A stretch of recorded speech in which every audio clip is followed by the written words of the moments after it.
Hey everybody, just going to take a quick break from the show to tell you a little bit about Shutterfly. If you're like us, you take a lot of pictures because you have a camera right in your hand all the time. How would you not take a lot of pictures? And we're taking all these pictures, more than we've ever taken in the history of the world. What are you going to do with them all? That's the thing. You used to get a solid picture, and then you'd look through them, and you could enjoy them. Now they're like back on your camera roll. You can't even find them. You don't want that. That's why the cool thing you need to do, and what I did, and I think it's pretty cool, is create a Shutterfly photo book. Oh. What I did, and you're going to enjoy this, Jimmy, because I haven't showed this to you yet, but took all of our pictures from being on tour this year. Oh. All live show pictures, us backstage, us on stage, doing all that stuff, and like some of the, just the venues and things, and made a little photo book out of that. Also, they have free 24-hour designer service as well. With their 24-hour designer service, a professional designer is going to lay out the book for you for free in just a day. Make something that means something with Shutterfly.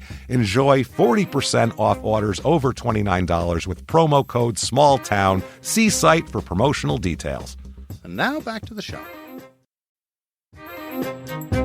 Hey everybody, just going to take a quick break from the show to get you styled up with Stitch Fix. Shopping's hard. It's hard. With Stitch Fix, you get a stylist, though, who understands your style, your size, your budget, and they do all the shopping for you. Wow. This is excellent. Shopping, I'm telling you, shopping and figure out your style, it's overwhelming. Let somebody help you when it comes to getting dressed. We don't know what we're doing, so we let Stitch Fix help us out. A Stitch Fix stylist there.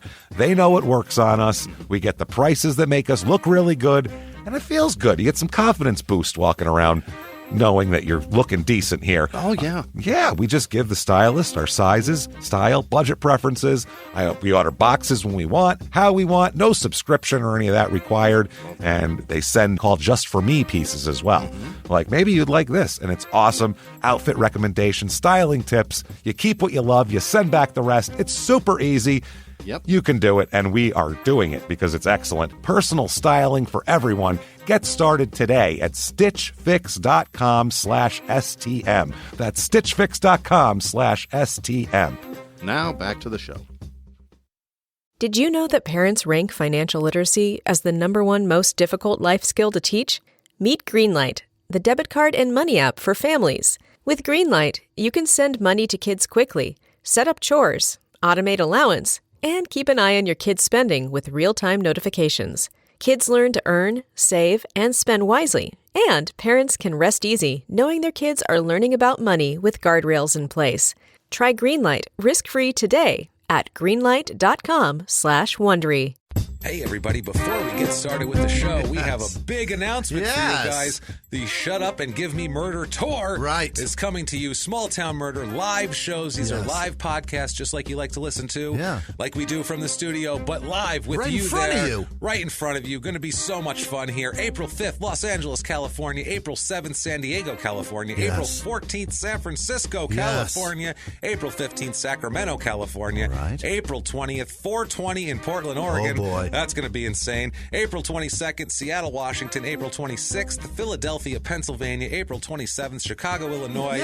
New York City at the Highline Ballroom on April the 29th. And then rounding it out with Nashville, Tennessee. You betcha. May 2nd at Zanies. That's during CrimeCon, so get your butts out there. Get all your tickets and all the information over at shutupandgivememurder.com/live. Tickets will go on sale February the 16th for all these shows. Also, don't forget March 25th in Phoenix at Stand Up Live. All the links are in the show description. Come out, tell us to shut up and give you murder. This week, we check out 3 Points, Arizona, where a man went to every extreme to avoid being sent back to prison. Welcome to Small Town Murder.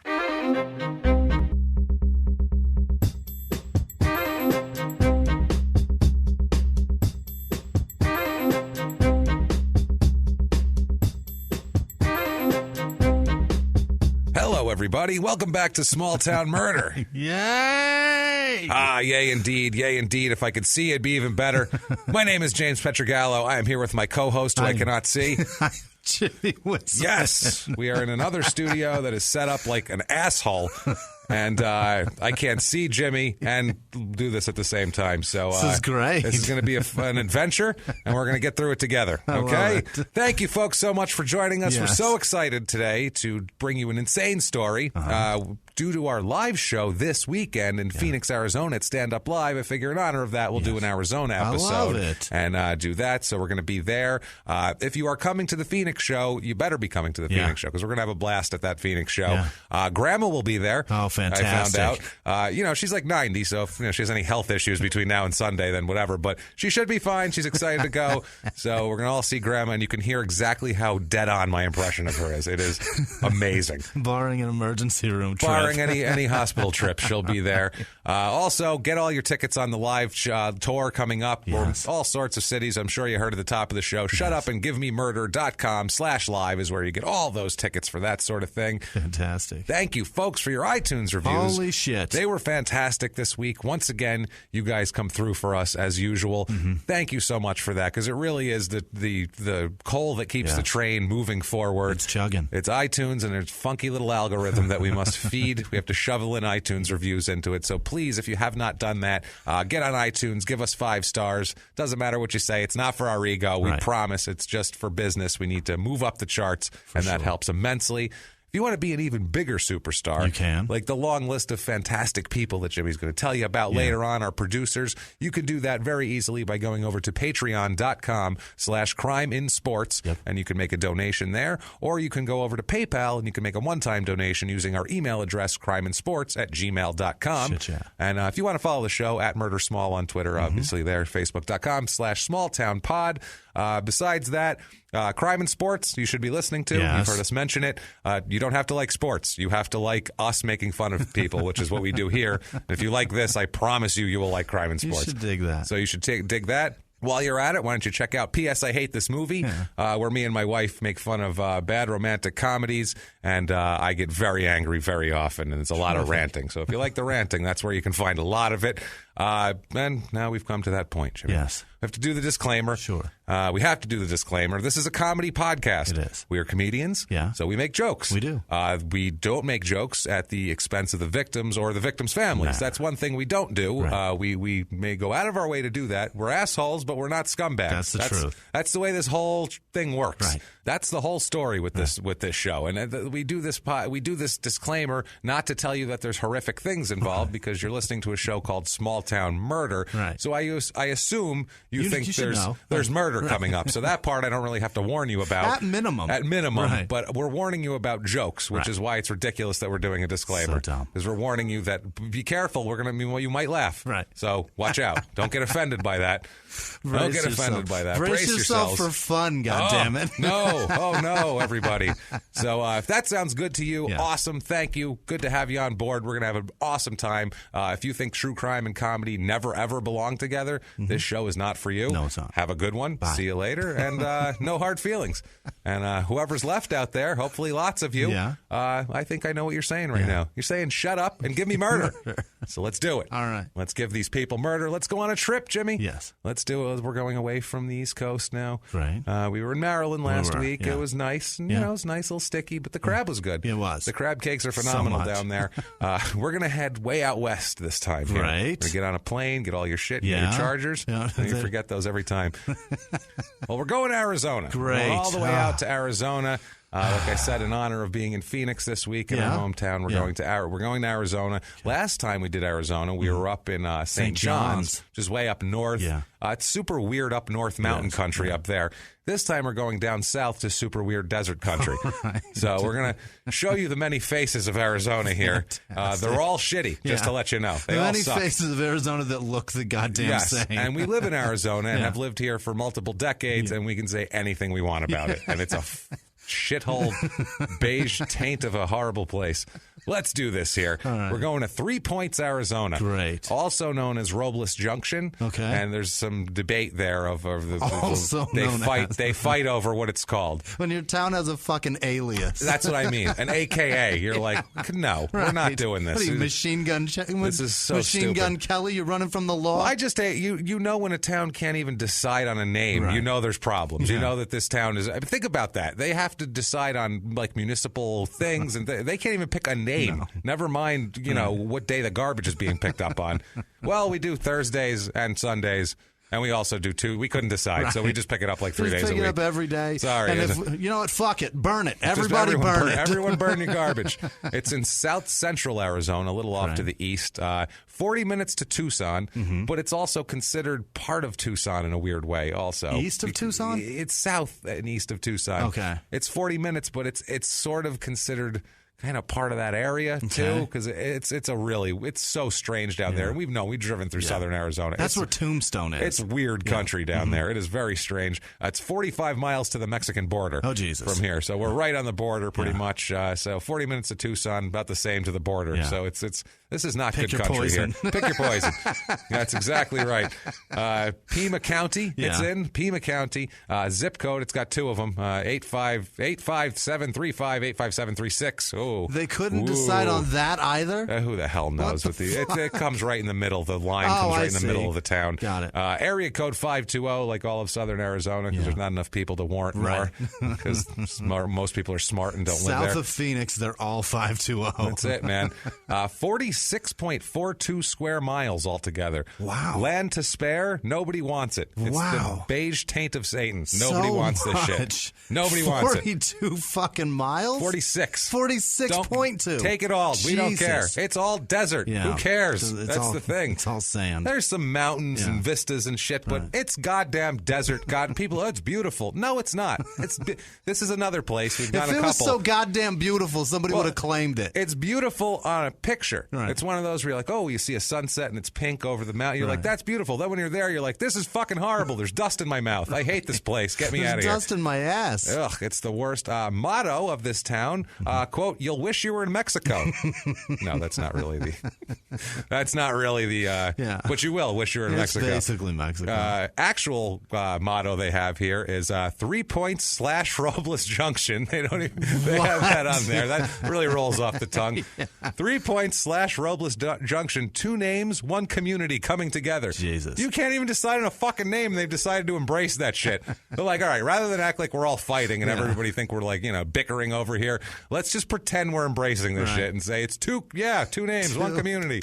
Yeah, we'll use it to our advantage. Stupid. Jesus. History of this town, like I said, also known as Robles Junction, as we've heard many times here. Founded in 1882, which is kind of when a lot of this shit was founded. That's when the whole Tombstone thing was going on, all this out west shit here. Now it's Burnaby S. Robles, was born in 1857 in Baviacara, Sonora, Mexico.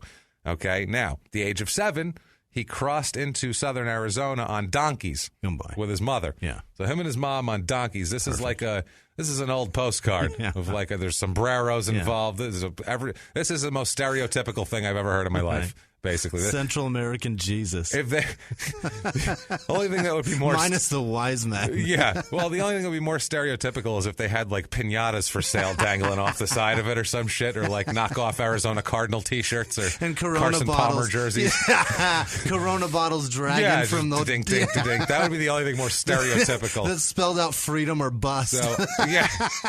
So, I'm going to go ahead and say that Robles is racist for the way he did this. He's very racist. He's just too stereotypical. Yeah. You're a racist bastard, Burnaby. What Mexican names are kid Burnaby, by the way? I've never heard of that. That is the most white privileged ass name for a Spanish fella. Living in Arizona, I know a lot of Mexican guys. I've never had one of them go, Burnaby. Never happened. I'm James. Burnaby. Oh, never happened. Never even met a Spanish boy named Bernie. And, no. And you know that's what he goes. Bernie Williams is Puerto Rican. Well, I mean, but that's not fucking South America. No, it's or not. Central America. It's a different even. thing. That's just what is that? Is that a landmass? That's a state, pretty much. It's something that America owns. What do they call that? A territory? Yes, a territory. Jesus Christ. Territory, absolutely. What the fuck? So they're looking for a new home and basically to get out of Mexico. Yeah. They ended up opening a market in Tucson. Yeah. And, gross, right? Yeah. That's a bad move. You should have stayed in Mexico. And Robles started a ranch in what was... kind of in the 3 Points area. He starts his ranch, which was nothing back then. Right. It was just a desert, which it still is, but it was more of a desert there.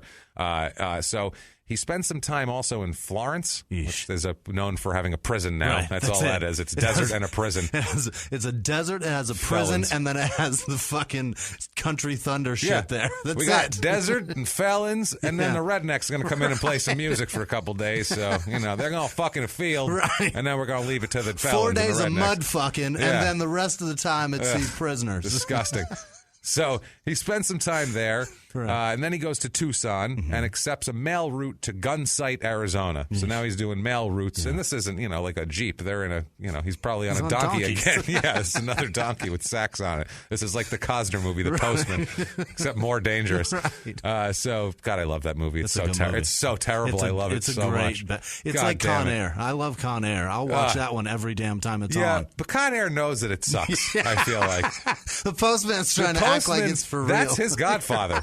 Costner said, no, this is the one. I made it big with Dances with Wolves. No, he said, I won an Oscar with Dances with Wolves. This is my new thing. Was that his play after Dances with Wolves? No, he did a few things after that, but because then he had to do, But let's fix it to say, if he parlayed Dances with Wolves into fucking Postman. This was his reload of you like Dances with Wolves? I got another epic for you. Pow, bitch, take that. This was after Waterworld was a huge fucking terrible.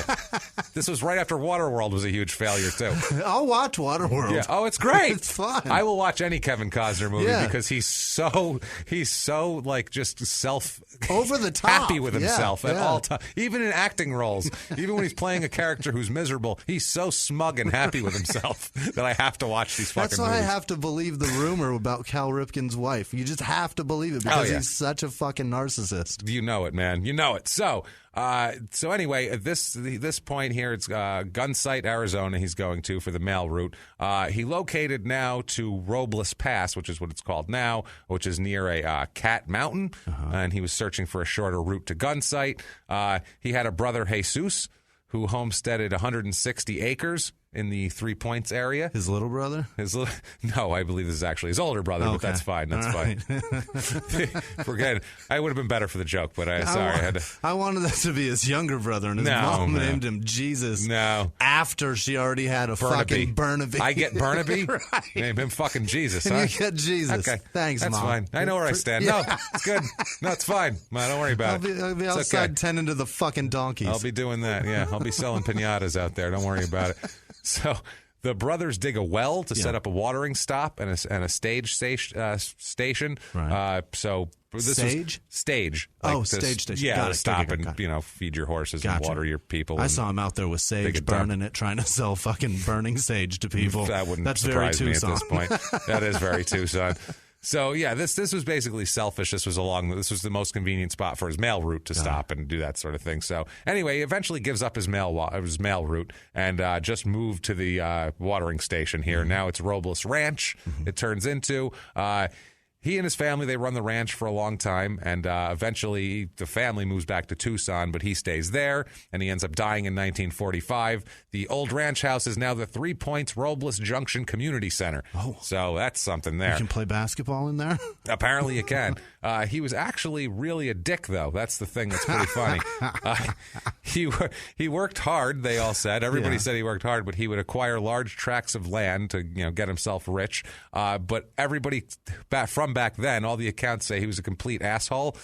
He was a dick. He would loan money to he would do he was like the check cashing spot. He was like the payday loans of the day. He would loan money to ranchers who needed hookers. No, they needed to pay something off or whatever. Right. They needed cash, maybe for hookers. We don't know. You don't know. But he would give their life. He would give them money. I don't know what goes on back then. He would give them money, and then if they couldn't pay it back, he'd end up taking all their land. Wow. For small amounts of money. Scumbag. Shit like that. It's a payday loan guy. He's a fucking loan shark. He figured it out. Arizona, by the way, littered with payday loan places. Yeah. This is the start of it right here. Yeah. Fucking terrible here. Now, there's an article here from the Tucson Weekly that's hilarious. Okay. It talks about what this town is all about, and it's funny as shit. The beginning of it is, quote, "Here we go again," said the anguished voices. "Another black eye for 3 points." So, not a great reputation, this town. What a great town. They go on to talk about a guy who is a 19-year-old unemployed butcher who kidnapped 3 illegal aliens and illegal immigrants and tried to extort money from their relatives in Mexico. They didn't pay up, so these poor men were tortured with a screwdriver and had their toenails ripped off with pliers and their front teeth beaten out and threatened with castration. Sounds great. That's what's going on down there. Then they would have this other guy, Barry Joseph Van Brocklin, and this guy would force these men to strip down to their underwear before the torture, and then they would ask the victims to, quote, "pray for them and forgive him for doing this to them." So that's pretty fucked up, man. It's a terrible place. There's a quote here from a local activist named Marion Whitfield that says, quote, "Tucson thinks of us as drugs and crime and bodies in the desert are stuffed into trunks of cars. That doesn't help when we're trying to stabilize the community." So that's the type of place we're dealing with. What the fuck? A shithole. It's like West Baltimore all throughout the desert here. It's like Buckeye, Arizona. Yeah. It's the west side of town. She said, quote, "Some neighborhoods out there are straight out of Steinbeck." She's like, it's hilarious. Just a fucking disaster, basically. She recalled literary references as if anybody in 3 points is going to get that. No, they don't know that. And you had to go to school to at least 7th grade to get the Steinbeck reference. I feel like that's not happening. As if guys bashing teeth out of faces are going to understand that. No, he's had a pinata donkey since the 4th grade. That's what you do. By the 5th grade, you better get your own pinata donkey and get it rolling, because you're behind the fucking game already. Oh, fuck. You set up a good spot, get ready, sell it. You know, come on, get your shit together, people. She's calling literary references. That's unbelievable. Awesome. Unbelievable. Now, this place has grown like crazy since the 80s. Really? It's grown as everything in Arizona has. Phoenix had 1 million people in 1989, and now there's 4 million. Yeah.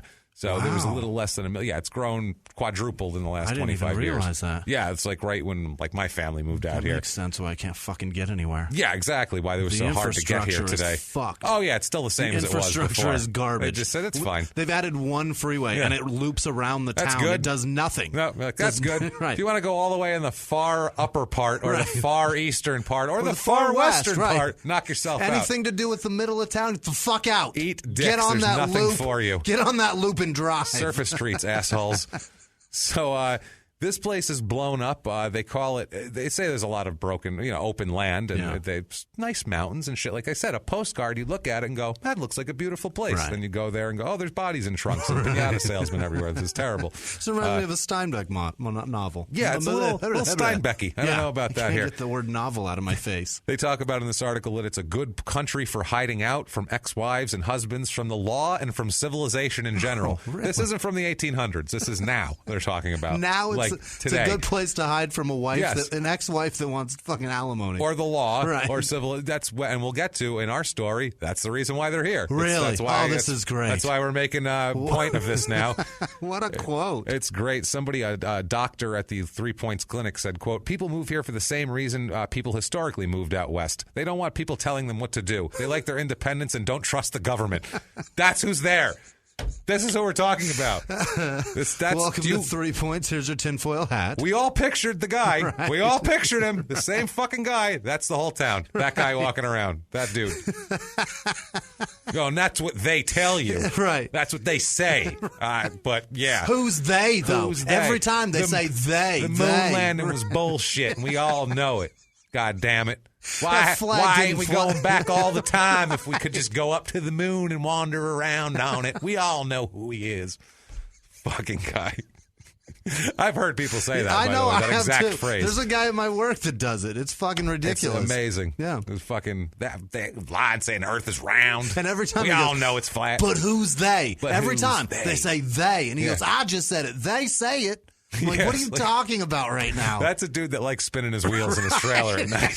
He just sits in his trailer and spins those fucking wheels with Wheel of Fortune playing in the background. It's a real-life Uncle Eddie. It's fucking crazy. Wow, man. So, yeah, it's it is. That what is a life Cousin to have. Eddie. Yeah. They say it attracts isolationists, a lot of people fleeing their past, people who live in fixer-upper mobile homes. Oh, my God. Jesus Christ. What a fucking bunch of words to put together. Yeah. As if mobile home isn't bad enough. It's a fixer-upper. Oh, boy.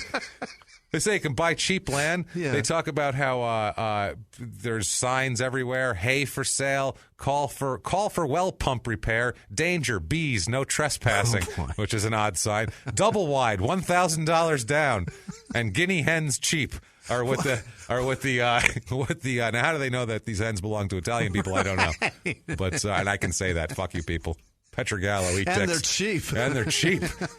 Cheap, man. Did they spell it CHEEP, those fuckers? No, they didn't. They should have, though. They talk about if you drive like off the highway, you can see wrecked trailers and junked cars and dust. And just, they said, what you see, this is a great line, drive down Taylor Lane off Highway 86, and you won't have to look hard to see, well, the grapes of wrath. Jesus. Wrecked trailers, junked More cars. More literary references. Choking dust, vacant faces.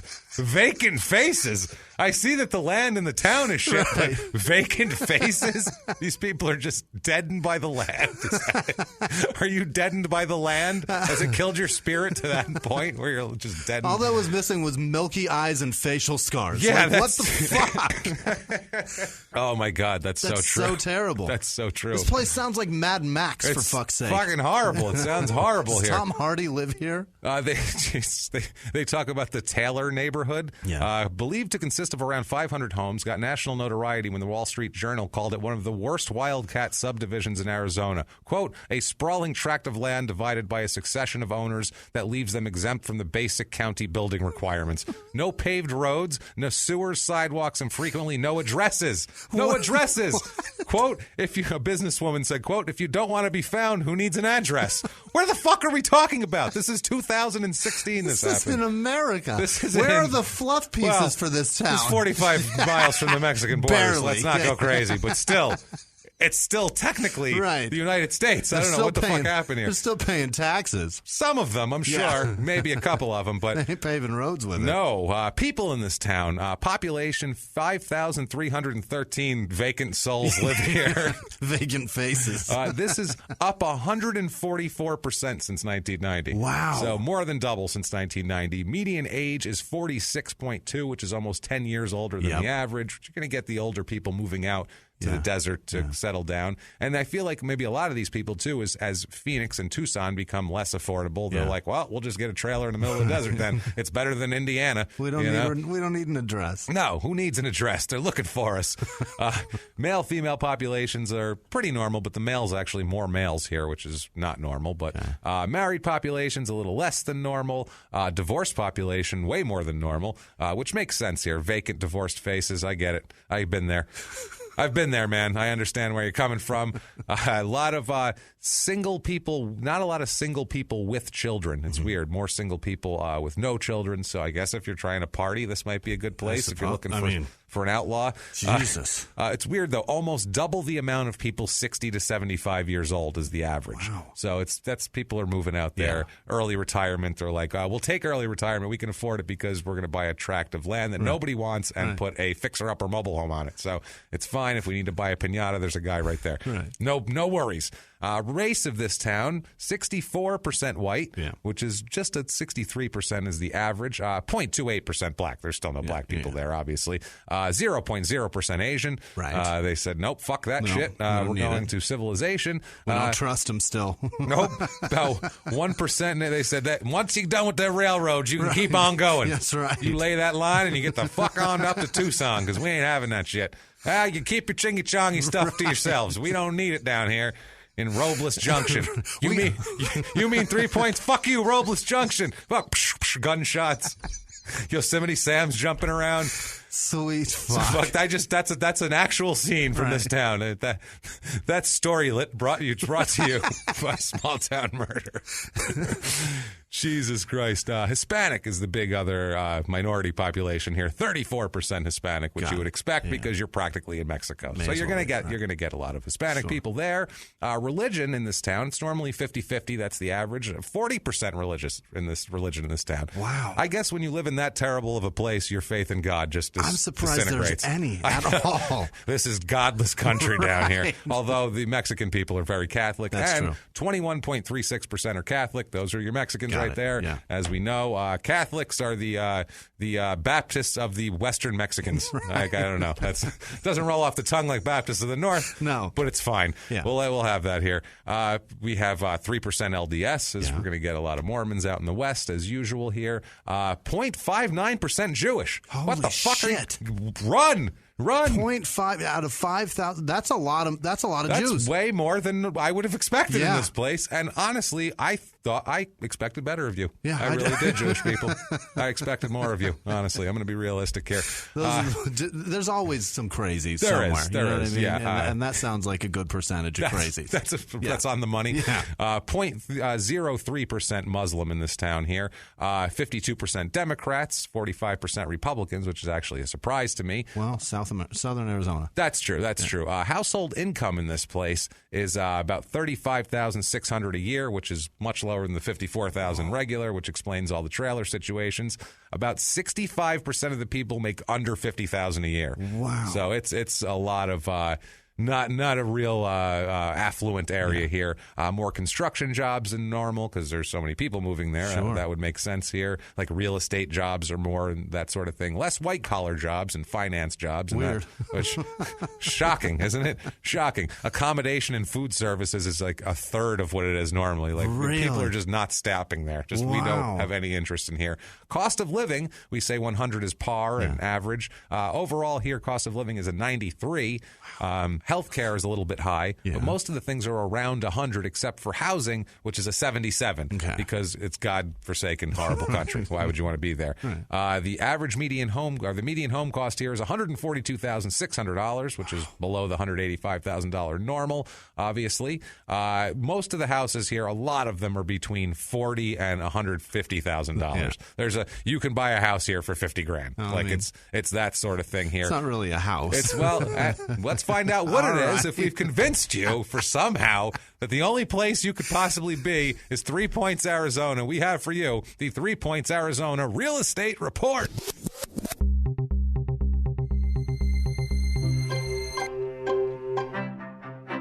All right, we have a 2-bedroom apartment. On the average there is $980. Jesus. Which is only like $50 lower than the national average, which sounds terrible. Don't rent there. That's a ripoff and a half here.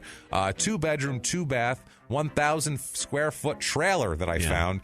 Looks terrible. Looks like a shithole. $29,900. Deal. Which is the cost of like one of those tiny houses on the HGTV network or whatever that is. Stupid fucking thing that is. How is that a fucking trend? We've watched that. Me and Sarah, we've watched this, and there was one where it was so small, and they had the bathroom and the living room were right on top of each other. You could hold hands with somebody on the couch while you shit. And they didn't have a door in the bathroom. It was a curtain. Oh, my God. So how do you go in there and just pull the curtain and then shit 3 feet from the person sitting there watching TV?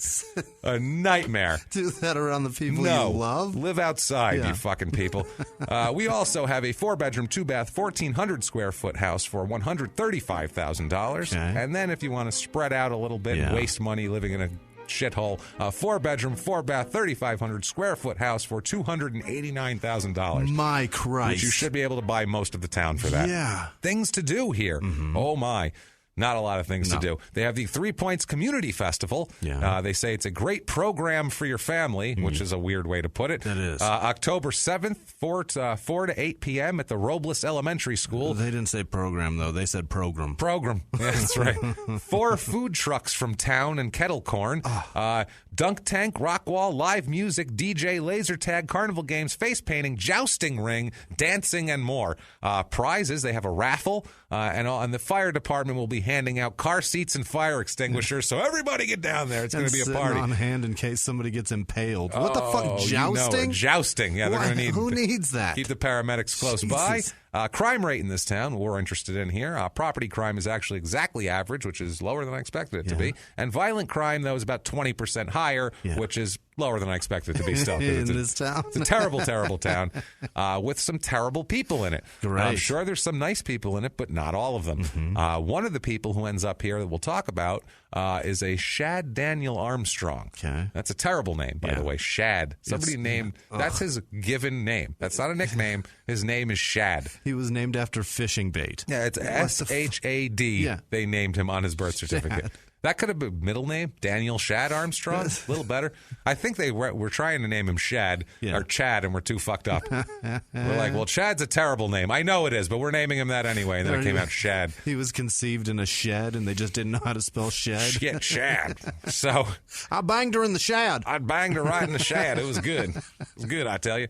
Now, he's born in 1973. Yeah. Old Shad here. Yeah. He is from Oklahoma. He's an Oklahoma boy, and this story has flashes of Phillips, Oklahoma. Really? As I'm doing this story, I'm like, oh, boy, there's some Phillips in here, boy. There's a touch of Phillips in this story. So if you remember that episode, you're in for a treat.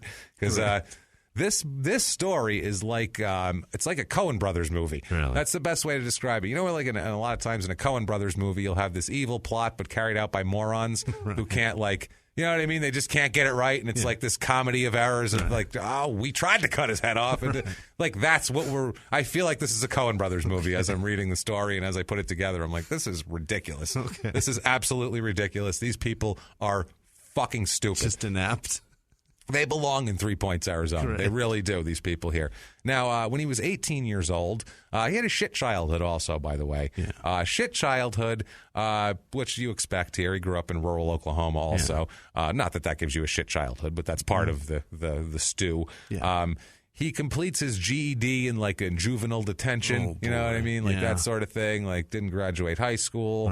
Right. He made some efforts to not be a complete criminal piece of shit in rehab, but he always ended up going back to being a complete criminal piece of shit, basically. Nothing violent, though. Okay. A lot of burglary, a lot of thieving, a lot of surviving. General scumbag behavior is what he does here. July 20th, 1991, I found this shit was not easy to find, too, finding some of these. I love newspaper archives, because if it wasn't for that, so many things would be lost to history, because they just don't get recorded. I found this guy July 20th, 1991. He's 18 years old. He's sentenced for burglary of a habitation. Of a house. He Why did they fucking call it that? A habitation? Make I me don't know. think. You're like, habitation? Like, why is he at the zoo? Why is he messing with the koala habitat, man? Leave That's not cool. Leave the bears alone, you dickhead. Dude. At this point... there's just carrots in there. Get out of there. What are you going to do in there? Unless you're going to fight the thing, via Cheslov Dotzik. Get the hell out of there. So he's... there's just carrots, and then what carrots turn into after a bear eats them. Orange bear shit. Get the fuck out of there. Orange bear shit that they're going to feed you. Right. So he lived in Durant, Oklahoma at this point here. He is sentenced on this day, 1991, to 8 years in prison for burglary. That's some burglary there. That's a lot for burglary, don't you think? The fuck out of it. Yeah, I mean, that wasn't his first offense. He was in juvenile hall and everything else. But this was he was on probation and was arrested again. Okay. And then they revoked his probation and sentenced him to 8 years in prison, which is you're rethinking was he on your probation decision. For burglary? Yeah, he's on probation for that sort of thing. Yeah. And then so they give him 8 years and a $336 fine for some reason. Just for good measure. I love when they throw that on there. Yeah. Like, that's something he took into account. 8 years. Oh, then I'm going to have to pay that fine. That's going to be $300. Fuck. 8 years and probably sell everything you own to pay for this. 8 years and 4 months of trailer rent. That's what that is, basically, right there. How much do you own, sir? About $336 worth of shit. All right, sell all of it. That includes his trailer, by the way, and all of his pinatas. And his entire pinata stock and both his donkeys. And he saved a bunch of money on address numbers. Oh, yeah, you don't have to have those. Those fancy ones. Didn't have to have anybody write on his curb, paint his curb up. No, none of that shit. Right. We ain't got no address. That's kind of where this is, too, this whole thing. So crazy. It ends up there. So April 24th, 1994, this I found in the Odessa American newspaper. Ugh. Dude, this is... Where the hell is that? Is that Texas? It's Odessa, Texas. Yeah. But, I mean, these are so hard to find. I found a marriage license announcement for this guy.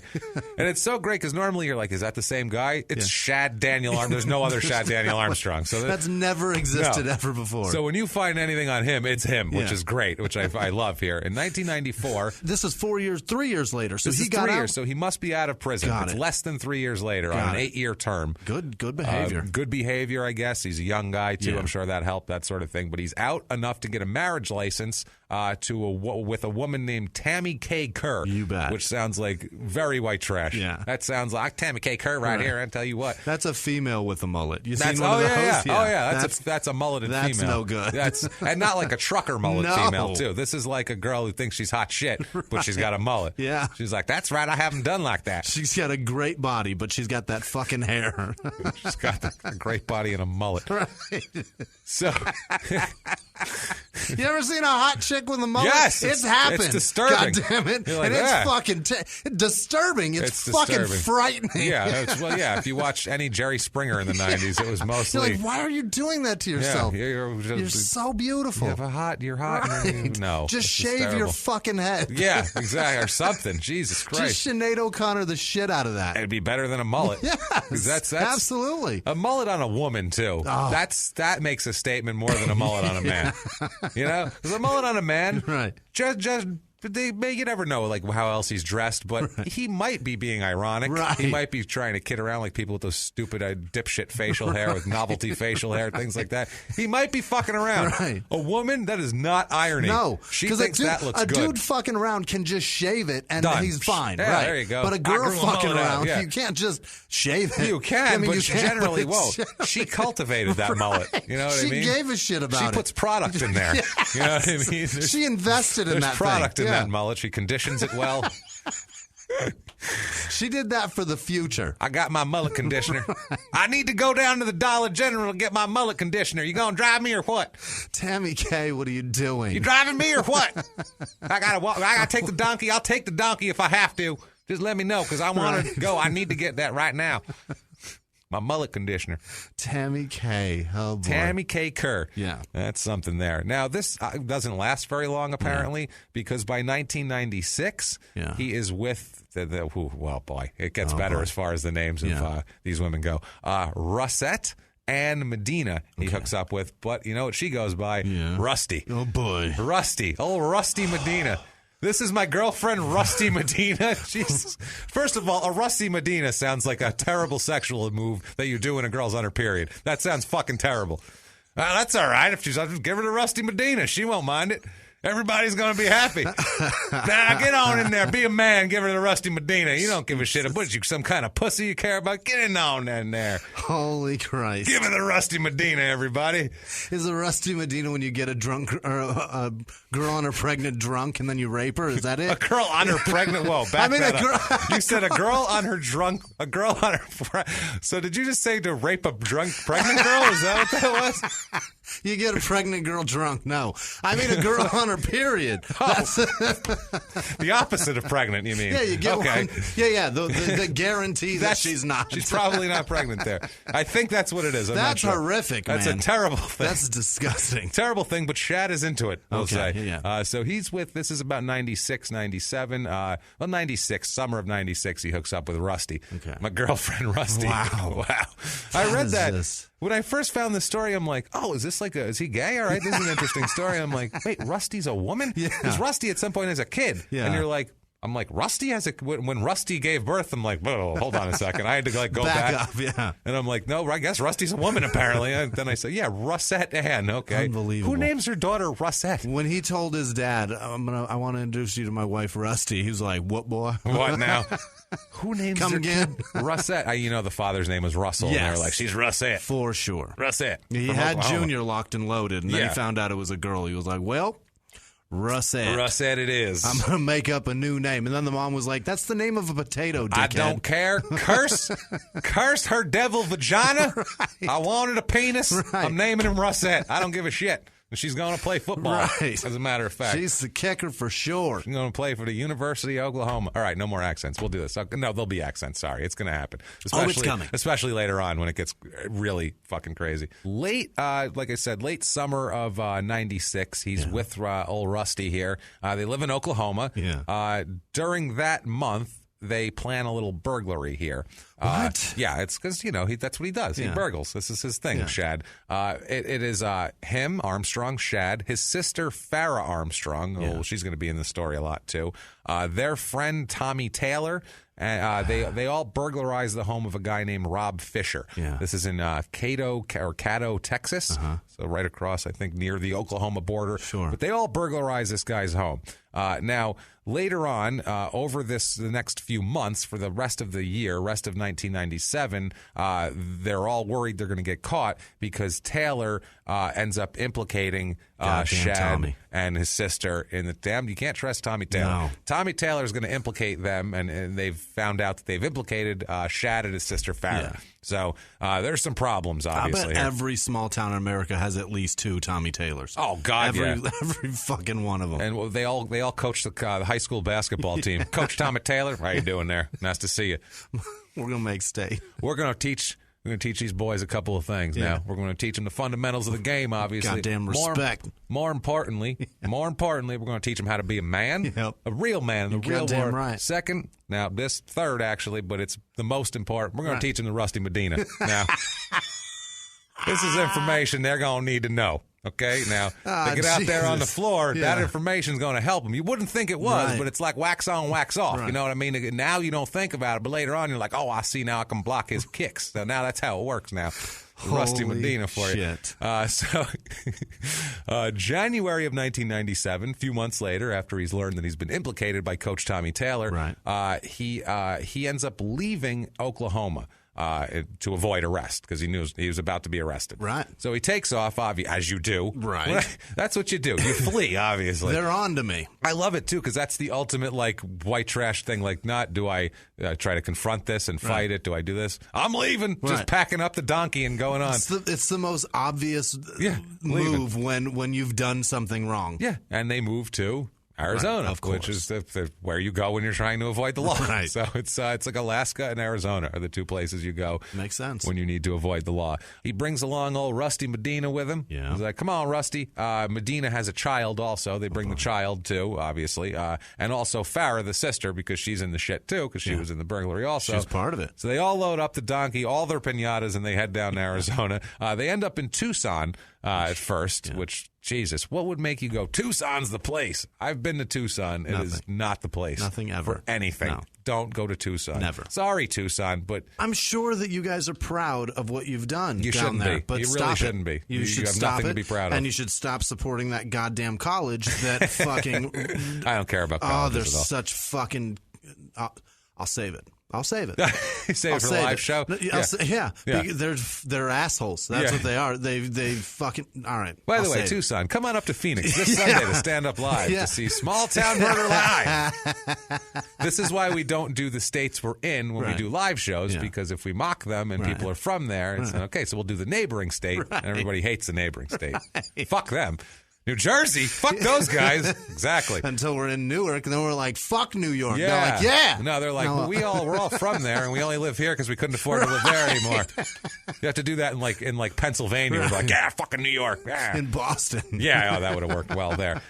So they arrive in Tucson. They all move into an apartment together. Of course. Just a big white trash party time in a Tucson apartment. Jesus Christ. Tucson, the Orlando of the West.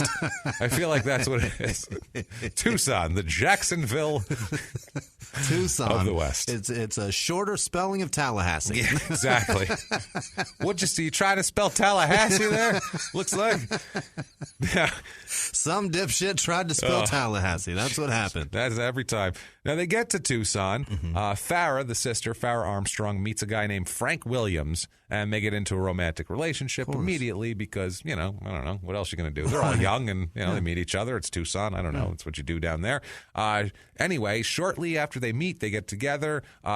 This Frank Williams ends up moving into the apartment with the rest of them. It's like, why not? Let's make it a... What are the sleeping arrangements there?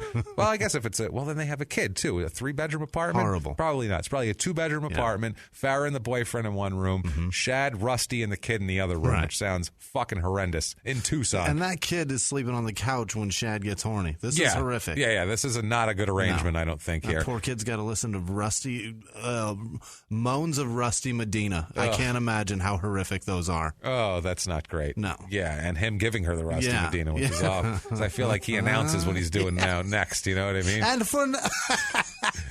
for my finishing move, roll over. You know where it's coming next. Now roll over. I'm calling my shot. Jesus Christ. So this romance is hot and heavy between Farrah and Frank because they end up getting engaged in July. Yeesh. So they moved to Tucson in January. By July, she's engaged. Wow. That's fast. Yeah. They move into their own apartment, those two, when they get engaged. You know, as you do. That's nice. Open up that extra bedroom for the kid now. It's wonderful. So things are going fine. Yeah. Now, that was July. In May, by the way, and I think this also was a motivation for them moving out. In May, Rusty and Shad have a baby. Oh, boy. So Rusty gives birth in May. Yeah. So for a while there's two kids, this couple, Rusty and Shad, all in an apartment. By July, they move out. He proposes to Frank Williams, says, let me take you away from all this to another one-bedroom apartment in the same complex, but sort of away from all this. So now by December of 1997, Shad, Rusty's kid, and their new kid all end up leaving their apartment and moving in with Farrah and Frank Williams. We're coming back. Yeah. So this is like they moved out in July, and then they're like, we're coming to live with you now. All right, Cousin Eddie, come on down. Shitters full. Like, that's what we're living with here. These are the shitters full people. They're telling each other they're shitters full constantly. So now they're still all living in a terrible apartment here. By 98, Shad and Rusty start to fight a lot. They're starting to fight a lot, which in this environment, two kids, fighting's going to happen. Probably in a one-bedroom. That's what I mean. They're too close. They have a tent and shit. There's in the no living room to get away from each other.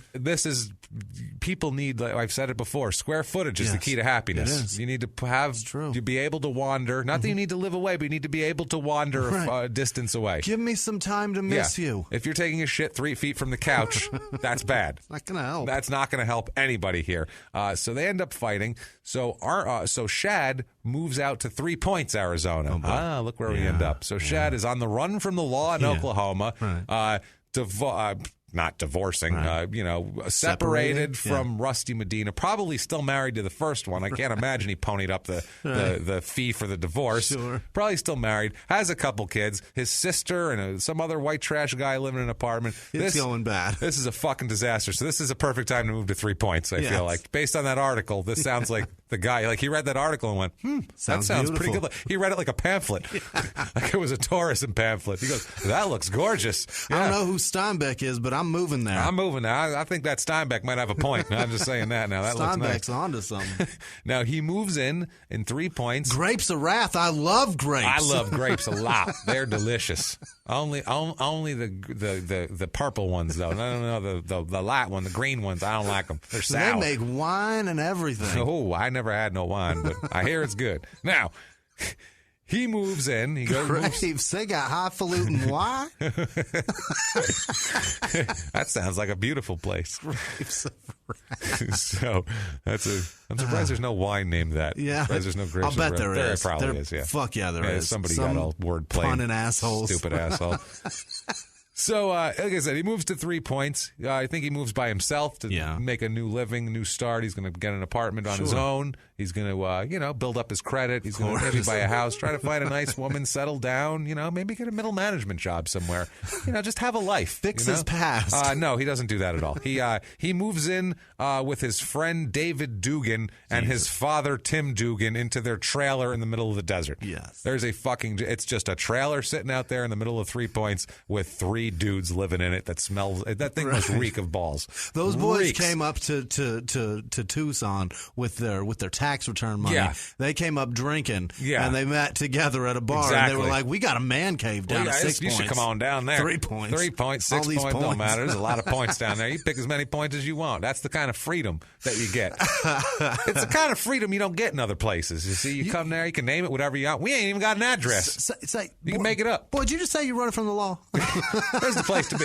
You can call it 1, 2, 3, 4 Shad Way, baby. You can call it whatever you want. Doesn't matter.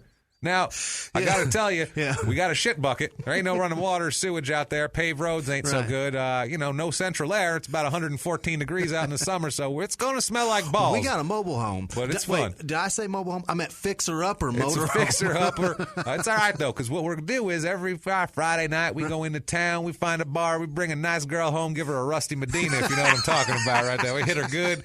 It's fun. We have a good time down here. You're going to enjoy it. Why don't you come on in here? So this is a fucking nightmare. It's a man cave. Yeah, this is shades of Phillips, you know, and it gets worse, too, as it goes to it here. So they live in this trailer. We do so much hacky-ass Southern accent, but it is so fitting. It fits this. This is this behavior.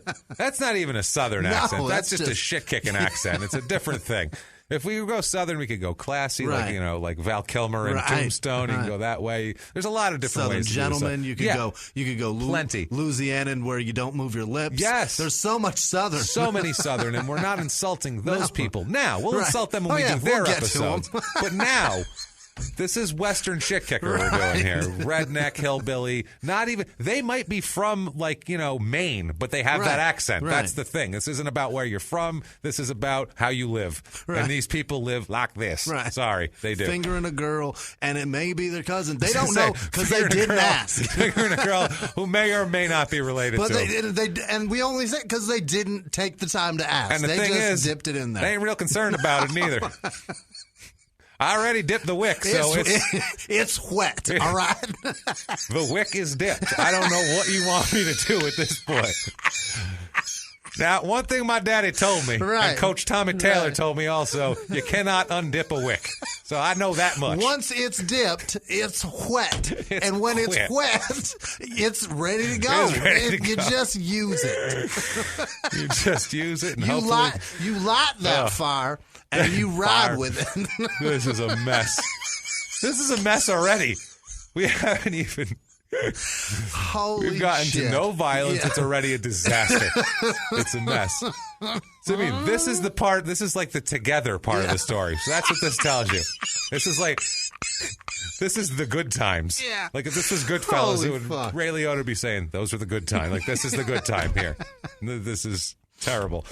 So... Now, what ends up happening here is Rusty. Rusty stays with the kids at the apartment for a few more weeks until about mid-February, and then they can't afford the rent anymore. And we'll find out how she makes a living later on also. Oh, boy. It's interesting. I'm sure. So they can't pay the rent, so they move down to 3 Points and move into the trailer. Oh, my God. With the two Dugan boys and David, and Shad in a trailer. This is a disaster. That trailer... is horrible. Now it smells like diapers and balls. Yeah, how about wow. It's fucking great how they all, fuck it, we'll go our separate way. And then 3 months later, ring, listen, our way's fucked. Our way's fucked. They're out now.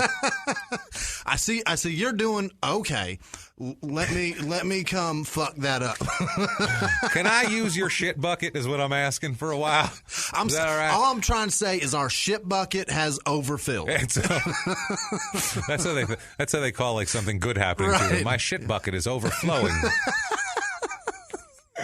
And it's so overflown that, listen, I can't lift it to empty it. So we're going to just abandon this one. Oh, man. Come stay with y'all. What do you say? What do you say to that? Come on. What do you say? Jesus Christ. It's just fascinating how they keep constantly drifting apart, and then one can't hack it, and they just run right back to the other one. That's why we say all the time that people don't stay together because they want to be together a lot of times, especially when we talk about people who are very poor. Right. Divorce is expensive. Right. People just go, fuck it, and they just stay. That's what it is. It's a forced situation. They all know each other's needs, and they're all codependent on each other, and we're all poor. Let's fucking pool resources, I guess. And that's what ends up happening, and it's fucking sad. Yeah. It's sad because I feel like people's lives don't ever get to go to the next thing. You can't move on and break a cycle or even just escalate your way of life because it's just the way your system's built and it's not even the system. It's the system that they put in place on their own. Yeah, we have a lot of resources that help people do a lot of things. How about a resource that helps people get divorced? Right. I feel that'd be great. That would be. It's one of those things that we've never thought of, but I feel like that is a key element of this. Yeah. And it's whether women are trying to get out of abusive relationships to be able to afford a divorce, or just people who are terrible for each other and don't belong together and are living terrible white trash existences existences fucking get away from each other. The problem, too, is that you got to be able to acknowledge when you shit in a bucket, get out. Done. That's the thing. Done. You're done. This is the end of this. Yes. There's no more. Well, it's like that thing with couples, and I said this before. I was watching these couples go down the street, right? And if you see, like, if you're in a nice place, like a, couple-y area, and you see, like, couples that are dressed nice, walking, holding hands, you're like, oh, that's a nice couple, and they look like they're happy together, and they look like they're on equal footing and all that.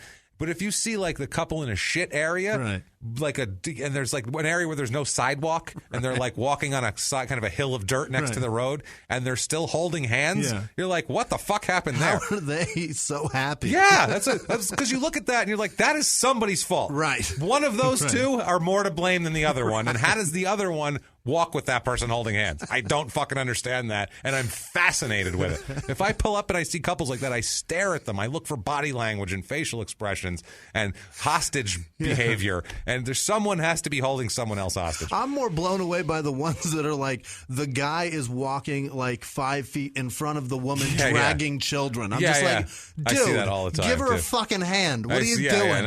I'm going over here. No. He's walking with like a shirt that's torn in the belly region. Like, how did you even tear that? How is that even possible? I'm fascinated with these people. I'm fascinated with these terrible couples. I'm fascinated when they're holding hands. Like, even if you're both crackheads, one of you was the one who sold the furniture. You know what I mean? One of you did that. One of you was the one who did that. And yet, here we are. Here we are, holding hands. I don't know, but I'm impressed with that always. Speaking of a couple holding hands, late January 1998, things are going well for Farrah and Frank, though. Yeah. Let's circle back to that. Okay. Let's circle back to that divorce topic, though, because it should. There's an old saying that the only person that wins in a divorce case is the fucking attorney. You know, like you see what I'm saying? The divorce and the people who are getting to get out of their terrible marriage. Who fucking said that? Whoever said that's never been in a shit marriage. My point is that the divorce fees and the divorce red tape is so thick and so deep. But it doesn't have to be if you agree. That's true. You can do it for like $300 if you fucking agree to it. And if you go, I don't like you either. And then a divorce attorney in that situation is salivating. You don't even get because he's about to buy a huge house for nothing. These two, they're like, go file paperwork, fuckheads. I'm not representing either one of you idiots. But that $300 is the difference. That's rent on the trailer. You know what I mean? Right. So I get it. How you gonna drive half a truck, you idiot? You idiot. So how you gonna flush half a toilet, dipshit? Williams, that's awesome. Frank Williams is becoming a big man in Jiffy Lube. He gets promoted to manager of Jiffy Lube. Mm-hmm. Look at that. Yeah. That's exciting. He gets transferred in July they need him at another store to make sure that store is going well. This is Farrah's husband. This is Farrah's husband. Gotcha. She picked her a winner here. He is transferred to the 3260 North Oracle Road Jiffy Lube location in January 1998. In Tucson. Mm-hmm. Co-workers there describe him as, quote, a real good, nice guy. All right. Everybody likes Frank. Yeah. He's a good guy. He's managing the Jiffy Lube. Hasn't been there that long. He's already managing and being transferred to new stores. I'm happy for him. He's a good guy. Now, also, Farrah, not doing so terrible either for Farrah. Anyway, she's managing a Peter Piper pizza. Oh. You said that you were surprised, but that's still terrible. That's good for her, but awful for humans. She's got that video games going in her head. All it's skee-ball. I was on a fast track to that position at 16 years old till I got robbed at gunpoint at one of those, and I was like, fuck this career, I'm out of here. So she's making $34,000 a year, killing life. Yeah. She's doing it. She's managing it about 5 months at this point. And she'd even talked about moving away to Texas with Frank, possibly getting transferred where there's stores for both of them where they could go. Yeah. But they want to start a new life together, these two. But you got to remember, she's got that thing hanging over her where they're wanted for burglary in Oklahoma. Oh, that's a problem. Never forget that. How the fuck? That's hanging over. By the way, how did she get that position? Listen, Peter Piper Pizza did a background check on a 16-year-old. This is the late 90s. I don't know. Yeah, that's when it was. Well, they weren't doing it. How the fuck did she clear it? This is Tucson. Got it. Mind you. You lived in civilization. Right. This is Tucson where they're like, if you just come in dusty off the road, they're like, park your donkey around back and get on in here and manage the joint. They don't give a fuck. That lifestyle, managing not a pizza place, a shit pizza place, because that's terrible. Terrible pizza. Chain. It's the worst. It's awful. I can't. I just smelled it right now. Yeah. I just smelled what your clothes smell like every night when you go home. It's so gross. Place like it's so vile. Coworkers described her as, quote, a shy person until you got to know her. Yeah. So she's quiet. She's not an idiot. That sort of thing here. Now, January 1998, when this was all happening, these two are now, they're like, she got promoted to manager. He's in the Jiffy Lube. For them, they feel like they're doing well. Yeah. They go to visit. She wants to introduce Frank to her parents because she's, they're engaged. Yeah. So that makes sense. So they go to Oklahoma in January of 98 to visit Farrah and Shad's parents. Yeah. Now, while they're there, Farrah tells her parents that she's planning on marrying Frank. She loves Frank. She's planning on marrying him. And in order to do this all with a clean slate, because she wants to start a legit life. She wants to manage a fucking restaurant, have a nice thing, have lawn furniture, and the whole deal. She says she wants to resolve her legal problems in Oklahoma. She's got to talk to the cops. So she can move back to Oklahoma because that's where she wants to live. Okay. She wants them to all go back to Oklahoma, and she wants to be able to go see her parents whenever she wants and not worry about getting pulled over and arrested for a fucking burglary warrant. So what she does, which is a terrible white trash problem to have. Really is. I've never had that problem. I'm just thinking about I want to go visit my parents, but them damn warrants are just all over. Like, it never happened. The Pinkertons are going to come get me. It's like, this is some really 1800 shit here. Dog the Bounty Hunter is going to kick in Peter Piper Pizza's door. This is 1998, not 1898, by the way. We're running out west to escape a warrant we got in Oklahoma. That's not modern behavior. This is bananas. That is not modern behavior. Jay-Z is on the radio, and she's doing this for shit. 3 years at this point. He's on his second album by now. Big Pimpin' is number one this is right big, now. Yeah. The other one's Reasonable Doubt's been over with. That's and it. She's running from the law. Reasonable Doubt's a Foxy Brown isn't even a thing anymore. No one gives a shit about her. She's over. That's how long this was. Long time. Biggie's dead. Yeah. And Tupac. It's crazy. Both dead. It's bananas. Still happening. And this bitch is running from the law, going out west. That's crazy, man. Going out west. So she does that. She asks her parents who can they figure out for her who she should contact to get this resolved, basically. What do I do? Just call the FBI? Yeah, walk in the police station. Right. We call the district attorney. Because I called John Walsh last week. He was on TV. I said, John, I got a warrant. And he was like, what kid did you kidnap? And I was like, none. He said, that ain't my department. I'm sorry. I only deal in the suffering of parents and dead little children. That's the only thing I deal in. That is my currency. There is nothing I can exploit in this situation. And I know John Walsh's kid got taken, and I feel terrible for him for that, but it doesn't mean he has to be a sanctimonious douchebag for the rest of his fucking life. His fucking great asshole. hair. Oh, he's got great hair. Unbelievable I just say hair. that he always tries to look tough. Right. And then they did this. Right. Shut up. You're 4'2", sir. I would love to fight him. I would love to fight. I will fight you. Scumbag. Yeah. Fuck you, John. Come on, John Walsh. Me and you. I challenge you, John Walsh, to a fucking fight. I love will it. Kick your old ass right now. Give a shit. Let's get this scumbag off the street. And then I'll say, get this scumbag off my fucking TV. I'll beat him silly and I'll go, I'm sorry for your loss. Your son did not deserve that. Because that's true. I feel terrible for that. Truly. That's fucking horrible. Horrific. And I honestly, as a human being, feel for him right up into the point until he makes that scowl into the TV and acts like he's fucking doing something. Which they do something he's not doing. He's just a host. He's the host. The police then investigate. You tell... Never mind. Sorry. And so I can see where he's coming from in that. I get why he wants to do it. No, I see it too because he's trying to correct society and hurting children and hurting people. But then he's like, this scumbag killed another gang member that probably killed other people too. Just Fuck don't be that. Who cares? Just don't be a douche about it. That's all I ask. You're talking about this guy killed a kid and then ran away. We're on board. Right. You don't need to. We don't need the extra. You don't need to put any extra stank on it. We get it. You know what I mean? He's an asshole. We all want him caught. Thanks, John. Fuck. You never heard Robert Stack fucking roasting somebody on TV? He didn't. No, because he was too drunk. He just read the cue cards. He just read the cue card. If it's not on there, I won't say it. He's just staring at them. That's awesome. Anyway, so the parents say they're going to figure out who she should contact. but they're working on that. While they're doing that, Farrah and Frank Williams go back to Arizona, because they are still wanted, and they have jobs and shit, so they have to go back there.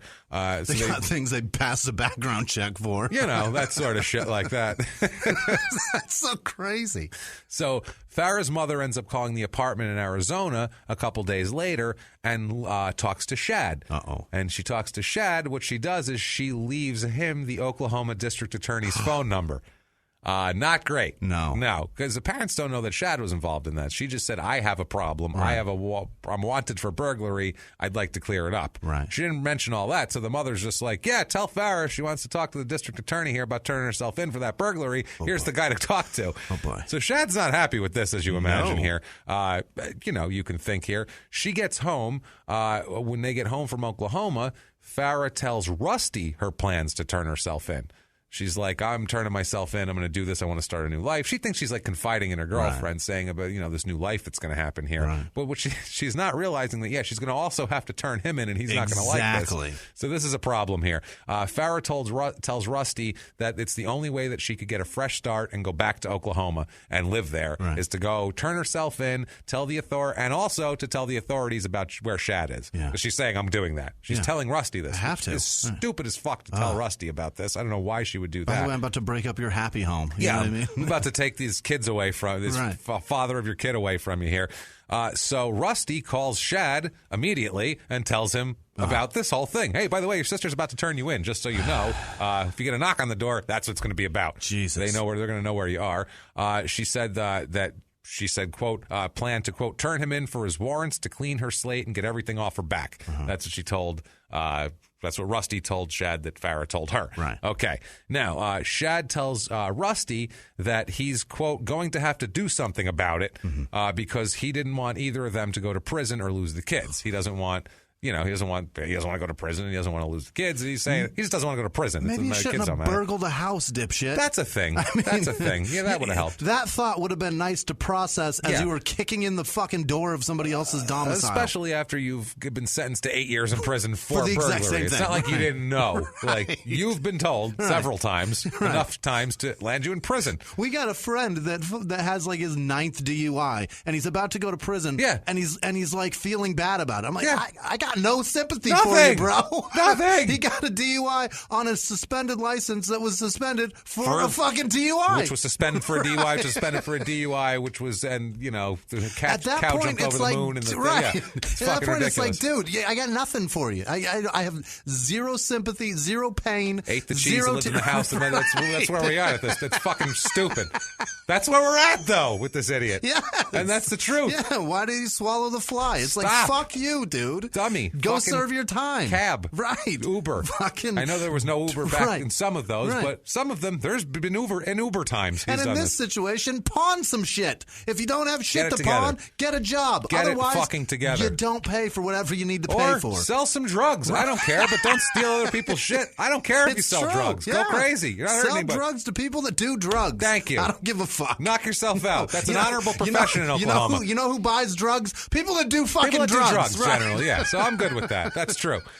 You don't fucking open a street pharmacy and then a guy that has his shit together on Wall Street wanders by and goes, I really would love an oxycodone addiction. That would be great for me. It's silly. People on Wall Street already have it. Yeah, they're doing all my that shit. point is somebody that's a fucking CEO isn't just... There's not some school teacher walking by going, I like my normal life. Maybe cocaine. Right. That seems like fun. I'd really like a new habit. That's good. Nobody's doing that. People that sell drugs. Sell drugs. Everybody. Go nuts. Small town murder, approved behavior. I don't sell give drugs. a fuck. If it's that or burgle, right. Sell drugs. That's the one. Stop stealing from people. That'd be nice. So and sell it at a reasonable. You know what? Fuck don't it. Be a dick. Rob them. I don't give a shit. Fuck it. Who cares? When they take the money out, steal it, and take your drugs and run away. We don't care. It doesn't matter. So Shad at this point starts to figure out, how can I get this to not happen? He's obviously trying to get out of this whole thing. Clearly, he's not that stupid. So what he does is in February of 1998, Shad tells David Dugan, the friend of his whose trailer he lives in. They live in the father's trailer. The landlord. The landlord or the landlord's son. He tells Dugan that Farah had talked to him about turning herself in because she'd been told that she would receive a break on charges if she disclosed Shad's location. That wasn't part of what was said. Later on it was, though. Right. He, I guess, confronts her about it, and she says, well, I want to start my life over, and I'll get a break on charges if I turn you in. So Jesus. sorry. Like, would she think he was going to react well to that? All right, then. Like, I mean, he's about to give her a Rusty Medina. She should run. This is going to be scary here. So... or he's going to get one in the joint. Yeah, either one. Now, Shad tells Dugan that he feels Frank Williams, her fiance, is influencing Farah to turn herself in, and that he says that he is going to kill Williams. Oh, my God. To control Farah. Like, if we kill Frank, then she won't turn us in, right? Like, if we kill Frank, then she'll get over it at that point. She's thinking about turning you in for burglary. Yeah, Fuck murder. Well, at that point, she won't know. But if they look at it, if Frank's gone, then they can encourage her otherwise, and she won't turn him in. And she won't have any reason to move back to Oklahoma to start a new life. There's a point. He's dead. So, moving on. Yeah. Enjoy your extra bedroom in the trailer. Right. We're all going to live here forever. Enjoy. Fucking terrible here. So welcome home. Here's your shit bucket. Yeah, here you go. Your own shit bucket. Don't forget to bring a bucket now. Right. Everybody got to have their own. No white trash kind of shit around here. Sharing no shit bucket. Everybody got their own shit bucket. Oh, Christ. Stop at Home Depot. They're like $5. That's true. So now Shad and Dugan here, they start to cook up a scheme to invite Frank over to work on Dugan's car and then shoot him while they're driving down the road with him. That's what they're going to do. They're like, all right, let's do this. This will work, right? That plan, that never came to fruition. Of course not, because they planned it. They had a few beers. Right. You know, no, he works on cars during the day, and when you come home from work, doing what you do, that's not what you do at home. If you're a dishwasher at home, your dishes are piled the fuck up. From what I understand, he doesn't mind working on cars. Okay. He likes working on cars. Okay. That's not the issue. It's just they were just like, never mind. Like, they just were too lazy to pursue it. Plan. Like, they invited him over, but they just didn't do it. You know what I mean? They're like, not now. All right. You know, it's just the game's on. The game's on. I don't want to do this now. We ordered pizza and wings. It's going to be here in like 20 minutes. Oh, shit, we don't give them an address. Oh, fuck, I better go out in the road and look for them. I'm just saying, a mechanic's car is the most busted car on the block. Sometimes it runs great. Those guys that's all they fucking do, and they love cars. That's true, too. But he works at the Jiffy Lube, so I don't know.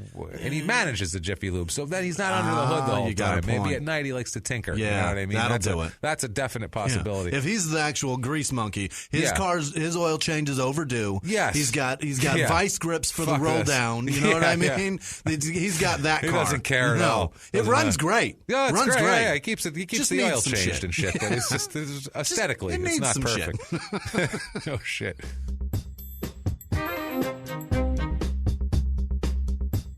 Hey, podcast listener, this is Rob Cisternino on the Rob and Rob Has a Podcast, and the new season of Survivor is just getting started, and we've got new episodes for you 5 days a week. Join us for interviews with your favorite past Survivor players and this season's losers right after they get their torch snubbed. Listen free to Rob Has a Podcast, exclusively available on Apple Podcasts, PodcastOne.com, and the Podcast One app. And if you like the show, why not share it with a friend or leave us a rating and review on iTunes?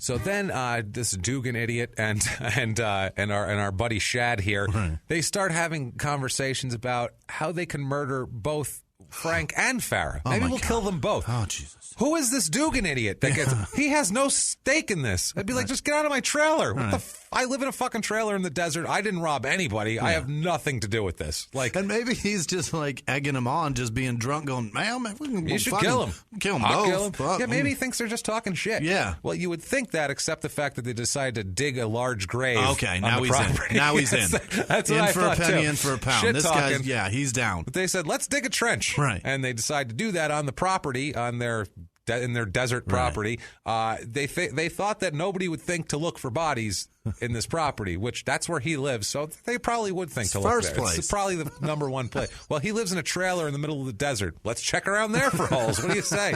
Be the first place I'd look. Any sand disturbed out there? Because that's probably where she is. That's going to be where it is. Yeah, you see any like wet spots or anything like that?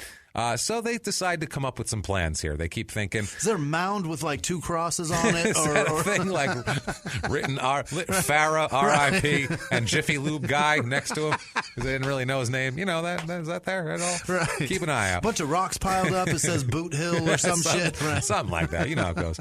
So they come up with different plans here. Are there any crosses with like puns on it? Like here lies Lester Moore, 4 shots from like a 44. Like an old Tucson. Right.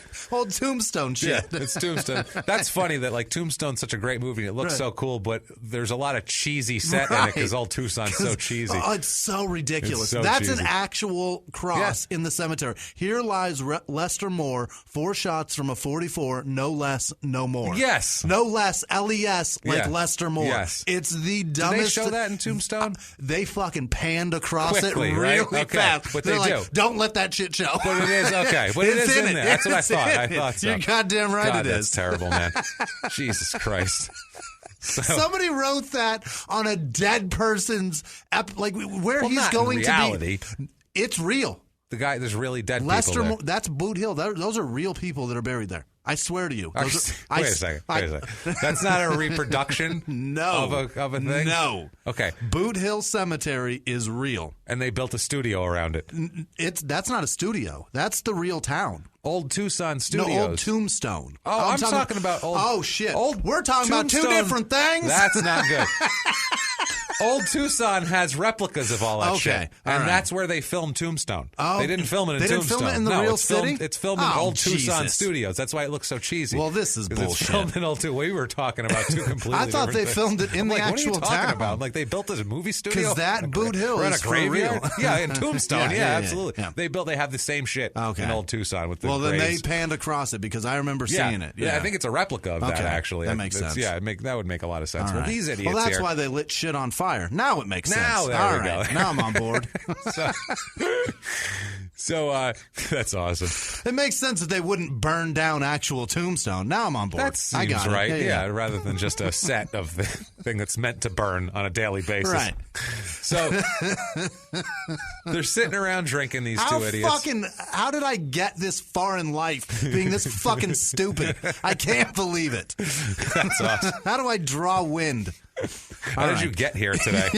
I don't know. I what navigated traffic somehow. Jesus This Christ. is unbelievable. So these 2 idiots are sitting around drinking, being assholes, and thinking about, well, how do we do this? Right. How do we kill these 2? Yeah. So they come up with a plan.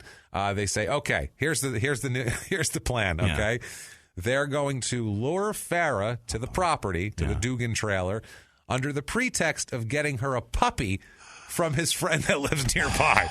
How fucking horrible is that, dude? How far down? How many? I got it. A puppy. That's the only way you could get her to your house? You know how she's real sweet and stuff? Offer her a puppy? And you're going to murder somebody. My friend had puppies. Now, I got pictures of them. They're cute as shit. They're all mixed. She won't know what kind of dog she like because these are mixed with Pomeranian, Shih Tzu. There's fucking Greyhound in them. So it'll have everything, and she's bound to like something in it. This is ridiculous. Unbelievable. Yeah, this is ridiculous So here. Jesus Christ. How do you murder somebody that comes over to look at puppies? A puppy? That's so callous. The plan is once she gets there, they would invite her out back, Shad would, to go with him to look at a snake. Oh boy! That he keeps in a small trailer on the property. Come on, sis, I'm going to show you the snake back here.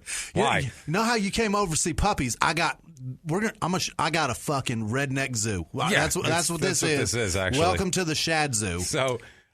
He figured outside the trailer, they'd walk up there, he would shoot her from behind with a gun he had hidden behind the back door. So, they would walk out, and as she walks out first, he would grab the gun from the back door, and as they walk toward the trailer, he would shoot her.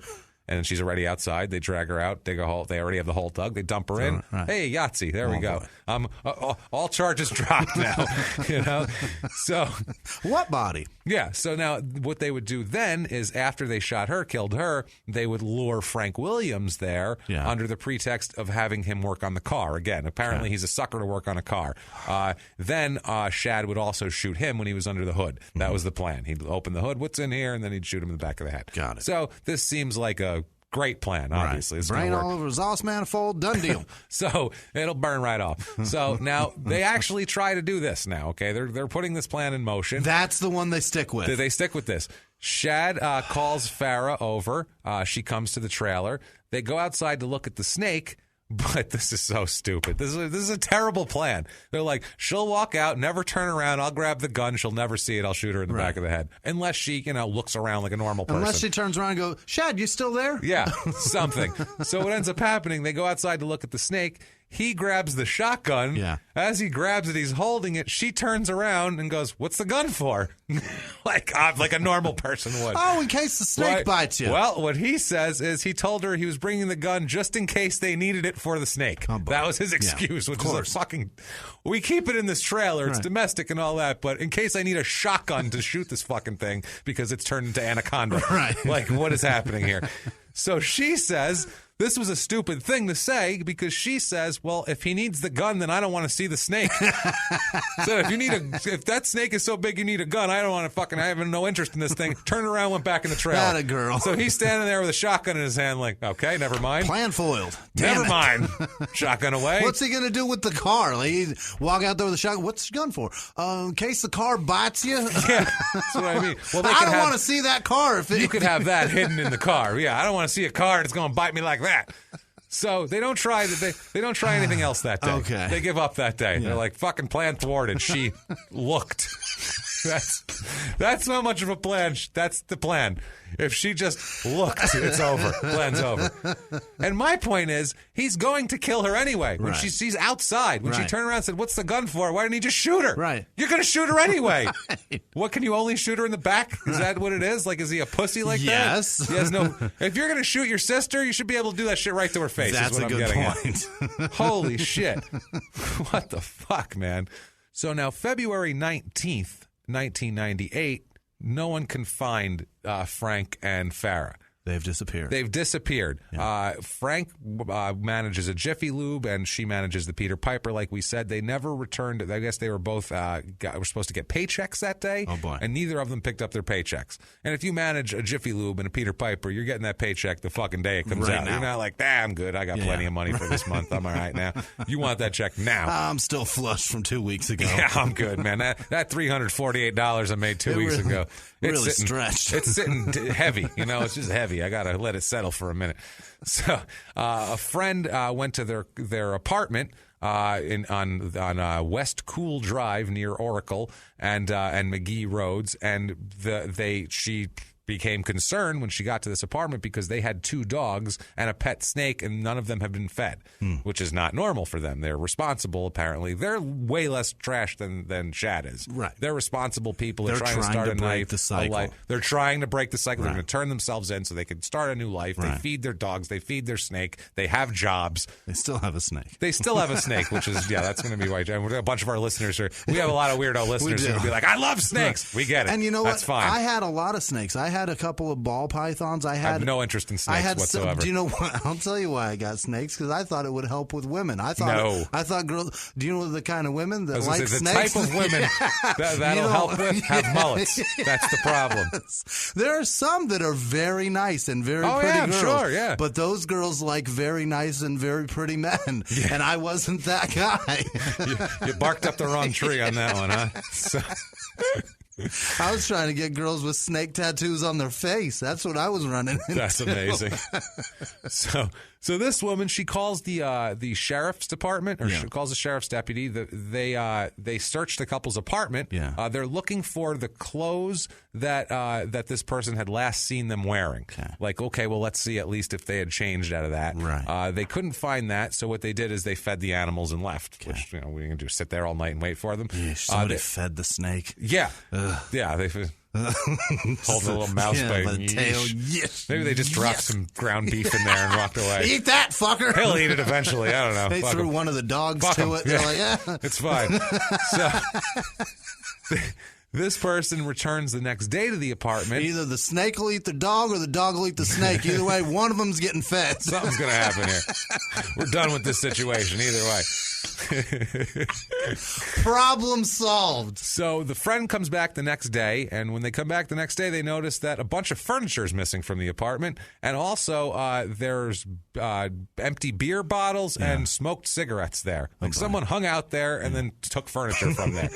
So that's odd at that point. So they tell the police about that point, and they said the last time they saw them was the day before at 6:45 p.m., the day before the first day they came to the apartment. Right. That's not too confusing. This person says that the last time they saw Farrah said that she was going to Shad's house to collect a debt that he owed her. Okay. He had said that he had money that he owed her, and she was going to collect it. Much better excuse. Much better than a puppy.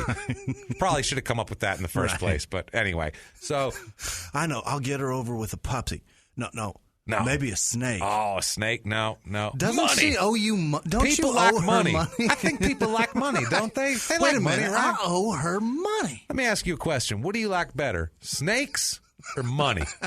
All right. We're going to go money, I think, on that one. So, what happened to them is the question. Right. What the fuck happened here? Well, how did they get down to... How is that the last one? It's not insanity. The very first last one. So, okay.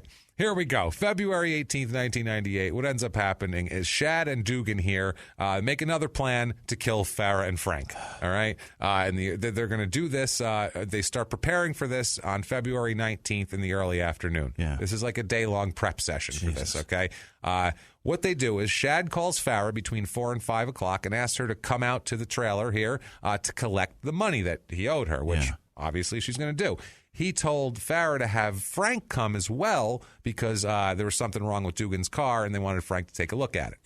You come out here. He's got all kinds of money. You come out here, fix the car, bring Frank, he'll fix the car, I'll hit you off with money, we'll have a barbecue. It's going to be a grand old time. Got it. Okay, so. You got enough money to pay back debts and have a car fixed. How about get your own place? Yeah, how about get out of the car? How about get running water? Right. Plumbing. How about pay your fucking go to jail? That's the other thing. Pay your debt to society, too. He's not doing that. So what they do is Shad and Dugan here, they start to prepare for this. They hang sheets on the walls to capture any blood spatter and that sort of thing, which sheets aren't the best thing for that. You need plastic, I would imagine, for that. Sheets soak through, and then it's still going to be on your fucking walls. Anyway, they also place a blanket on the living room floor. Says an Italian guy from New York. Yeah, I did a couple of things here.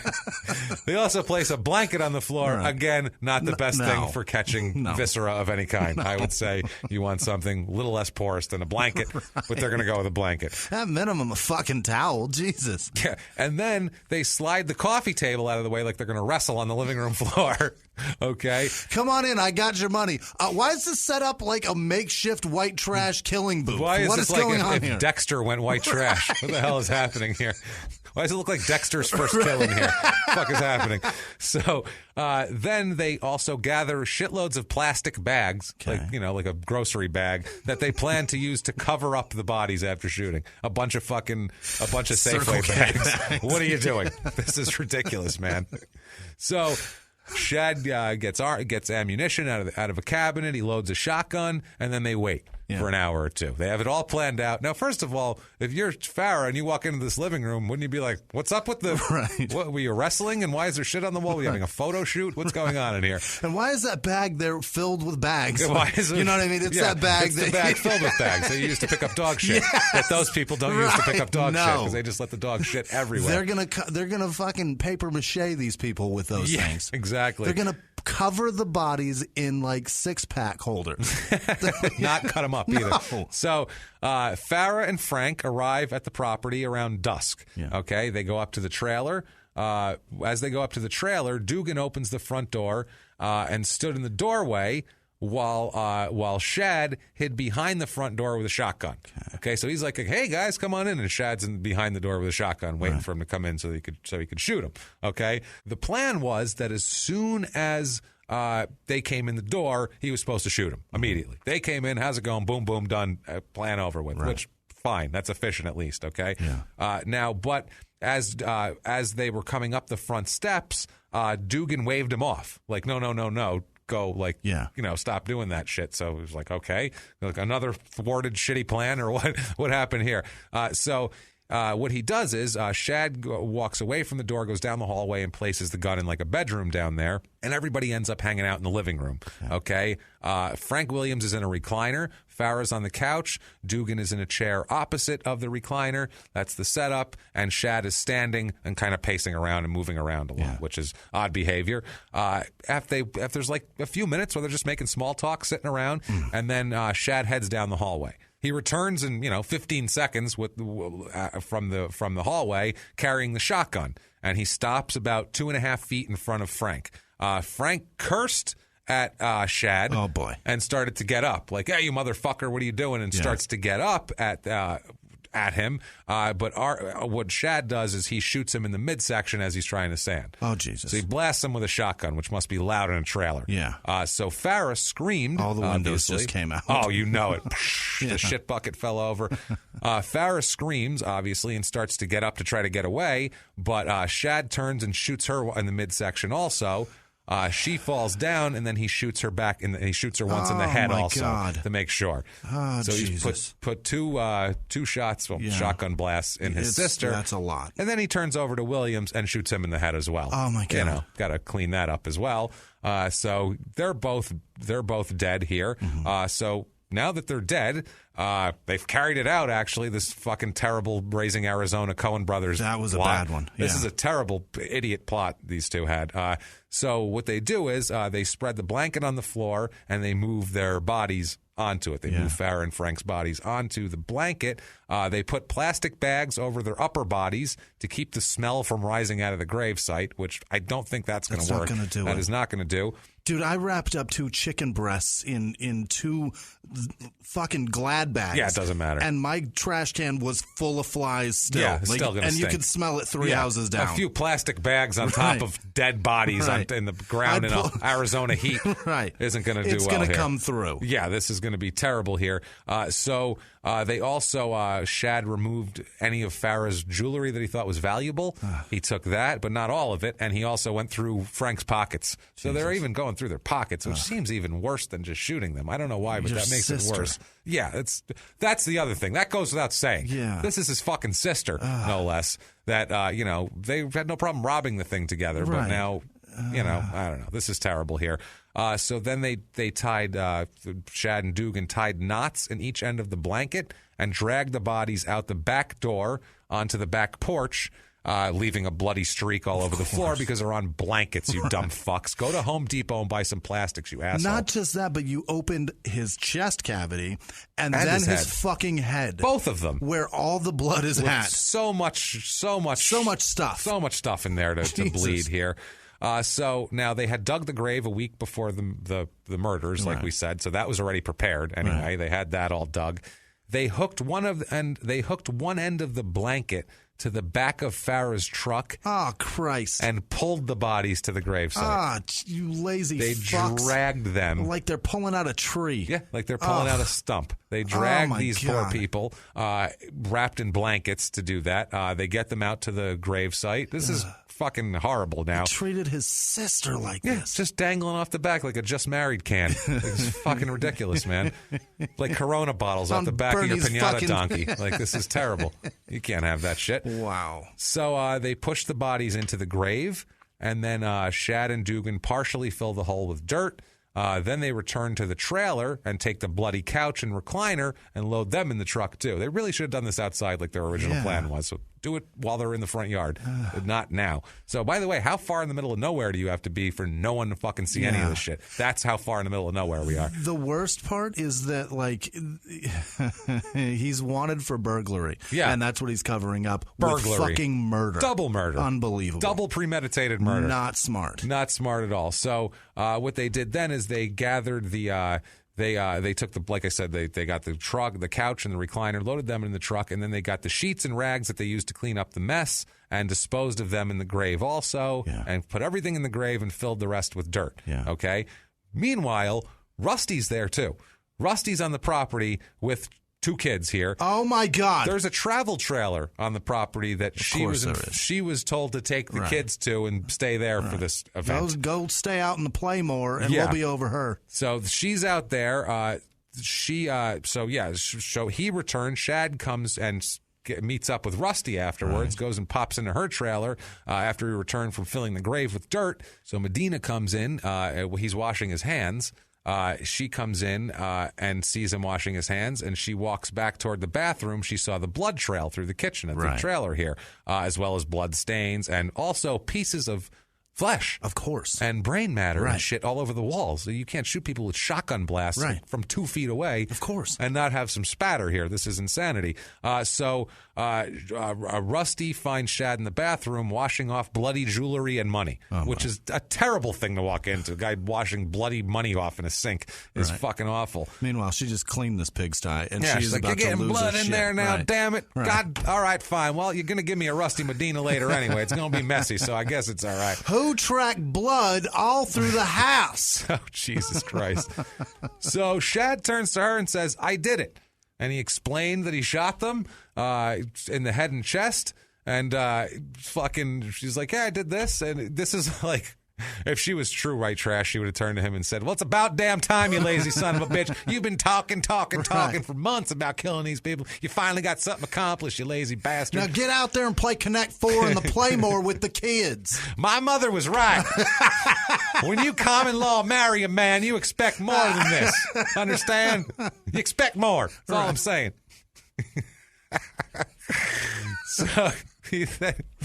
So Shad spends the next 24 hours cleaning the trailer. Yeah. The blood, everything, the spatter, all of this, and also getting rid of more bloody furniture in the desert at that point. So then Shad disappears. No one knows where Shad is, okay? The cops are looking for him because they're looking for the missing sister who last went to see him. Right. And she was going to turn herself in. They get all that stuff back, and they're like, he's a suspect, I think, here on this one. Well, also, too, you start looking into her past, and you go, oh, she's wanted for burglary. Yeah. And who else was she wanted with? Oh, Shad. Oh, she went to... Where's this guy? Yeah, it doesn't take a lot for these homicide detectives to put this together. Also... Another hint would be that Shad is fled in her truck, which, he's got her truck also, which is a teal green Ford Ranger. A smidge incriminating. A little bit. Oklahoma license plate BSD 311 here. She's still got a truck registered in Oklahoma. In Oklahoma from a year and a half. Wow. Well, that's how it goes here. So now the father... Tim Dugan here, he owns the property, and David Allen Dugan was questioned after the Farrah and Frank disappeared. The police questioned him. He didn't run away. So they interviewed him, and then they interviewed him again. Mm-hmm. And when they re-interview him, the first time he's like, I don't know what you're talking about. No, boy. I don't know nothing. I don't know nothing. So then they interview him again, and he's like, all right, Shad killed his sister and Frank, and he buried the bodies on the property. Wow. Like, went from nothing to, all right, yeah, they're both dead. They're buried in my yard. Sorry. I don't know what to tell you. Went from nothing happened to, everything happened. Yeah, so it's insanity here. He says, quote, he was talking about Shad. He was there and they were there and now they're dead. That was his statement on it. That's a great statement. A great statement. Yeah. So they get a search warrant to look for the bodies here. Right. They do not find the bodies until June 15th, 1998. This is 5 months later. They find these bodies. How did that dickhole not point them out? I don't know, but they didn't find them. They finally found them. They exhumed these 2 bodies. It's 4 feet down too. They dug a deep hole in the desert. Wow, that's hard to dig down there. That ground is hard. Caliche rock and wow, that's tough. They dug that deep. If you don't dig a desert for a while, it gets hard. Oh, hard as a fucking rock. Hard. Yeah, absolutely. They were found 350 feet from the mobile home there, and it's like we said. This is owned by his father's friend. Their family, Shad's family, and Frank's family are very upset. Obviously, they said they would never give up hope that they would find the family alive, that they would find them alive, but obviously they didn't. The Armstrongs. They have it tough because now they lost their daughter, and then they learn that their son is wanted for killing their daughter, which is a real mind fuck, I would think, really as a parent. Is. Like, you just lost both your children. Yeah. Like, effectively, it's over for both your kids. Yeah, it's a difficult spot for a mother to be in, I would think, to do that sort of thing here. Now, the relatives talk to the police. They say that Farrah and Shad had always been close. Shad lived with her sister and his boyfriend and her boyfriend on and off. They were so close. They burgled together. The family that burgles together stays together. The family that's wanted together, really. Yeah. If only they would have murdered together, then they would really have stayed together. So, they said that she cared about him a lot. She took care of him. She would, if he was fucking up and needed a place to stay, her couch would be the place he would crash on, that sort of thing. Because he worked like odd jobs and that owed his sister a bunch of money. Yeah. He was the fuck up little brother that couldn't get his shit together. So that's, it makes sense that she would go over there to get. I'm surprised she believed that he had money to give her. Right. Now, the bodies are pretty decomposed, obviously. Of course. But 5 months in the Arizona desert. Yeah, that'll do it. But they're initially identified by jewelry that he didn't take off her because he's a moron, and also clothing, and they have tattoos, too. So kind of know who's who here. They appeared to have, as the way they put it, the police, the victims appeared to have been discarded without ceremony. Yeah. They were thrown on top of each other. So they just dumped them. They just dumped them like Casino. I was just going to say exactly like Casino, like a cornfield mob grave. Oh my Christ! Terrible here. That's the worst scene that I had seen up to that date. That was the most terrifying. I've never been more uncomfortable in my life, and I knew it was fake. Yeah. But I was just terrible. Like, oh my God, he's in his underwear, and they're still beating the fuck out of him. He's coughing blood, and they're throwing dirt on him. What? I realize it's the mob. I don't know why the underwear part is the part there. He's in his underwear and they're still hitting him. It just felt... Isn't it bad enough that the poor man is in his underwear? Look at him. He's fat and gross and he's in his underwear. This is embarrassing. All right, asshole. You embarrassed now? I put you in your fucking underwear. You going to do it again? No? All right, then. Get in the car. Forget it. And the give him his pants back, Frankie. Oh, Jesus. Frankie, give him his pants back. I was so uncomfortable. I felt terrible. I felt bad for Nicky. He was a piece of shit, and to have that death, I felt horrible. That's fucking amazing, man. So they continue to investigate here. Yeah. They find the bloody furniture from their trailer. They dumped in the desert somewhere because they couldn't bury that. Also, June 98, Dugan gives a limited confession here in his participation. He claimed that when he came home on February 19th, Armstrong had already murdered murdered Frank and Farah and buried them behind the house. Okay. He just covered it up. He just knew about it. He didn't see it happen. Didn't know it was there. Didn't help plan it. Didn't wave him off. None of that stuff happened. He's just, I don't know what happened there. I never said shit about puppies. Already, puppies. I don't know. No, I don't even have a snake. Shit, snakes. So Dugan ended up going, at this point is when he went to the property and showed them the location of the gravesite. But before that, he wouldn't do it. Also had a conversation with them about the location of the bloodstains in the living room. If you dig a little deep, if you rub some little luminol there, you're going to find boom, boom, boom. It's going to be all over there. I've been watching this TV, and y'all got that chemical shit. It's y'all spray it, y'all find it. I promise. Man. Get your little Roundup container and just start spraying. Yeah, just do it up because it's disgusting. It's everywhere. It's everywhere. Right. Now, after took them 4 or 5 hours of digging, they found the bodies. They found sheets and rags and a pair of Shad's jeans that were used to clean up blood. Wow. And they just dumped him in the hole here. They issued a warrant for his arrest also for Rusty's arrest too now because Rusty's on the run with him. So it's Rusty and Shad on June 16th, 1998. And they're out on the run from murder and they probably have those kids. Well, let's find out where they are. Oh my God. Okay. Soon after, they cleaned up the next day and then they took off. Mm-hmm. They took Shad, Rusty, and the kids. They flee Arizona. They take off. They go to Los Angeles, which is an odd place to go. To go to L.A. is a weird place to go. Man, you are 45 minutes from freedom. Yeah, right there. That would have drawn attention, maybe. Yeah, no shit. I mean, that's odd that you go to L.A. They'll never find me there. Never. Yeah, they will. Dipshit. They stayed in L.A. for 7 or 8 months. Really? They're there. That's a long time. The Vagabond Inn? Yeah, probably where we stayed in Glendale. Jesus Christ. Now, Shad starts telling his Rusty that he's actually sad about his sister and all that sort of thing, and he ended up explaining to her in detail what happened, and she was fucking horrified. Of course. He also said that if they were ever caught, she should tell the police that Dugan and Farah had been having a fling together, and that Dugan didn't like Williams because Williams had gotten him fired from a job, and that Dugan was the one who shot everybody, based on his love for Farah and and his anger toward Frank. Love triangle. Love triangle. That's all it is. We had nothing to do with it. Early December 1998, Shad and Rusty and the kids leave Los Angeles and they move to where? Odessa, Texas, which is why there's articles about him, because they were from that area to begin with. Got it. They live together on and off there. They have problems. If you're running from the law, you can't have fucking marital issues. You can't have relationship issues. You have to be together on the same page. That should be one of the questions for the marriage license. Yes. You two want to get married. Okay, let's say that you guys murdered somebody. If you're on the run, can you get along? Is that possible? You do it? Are you You're going to fuck that up too now?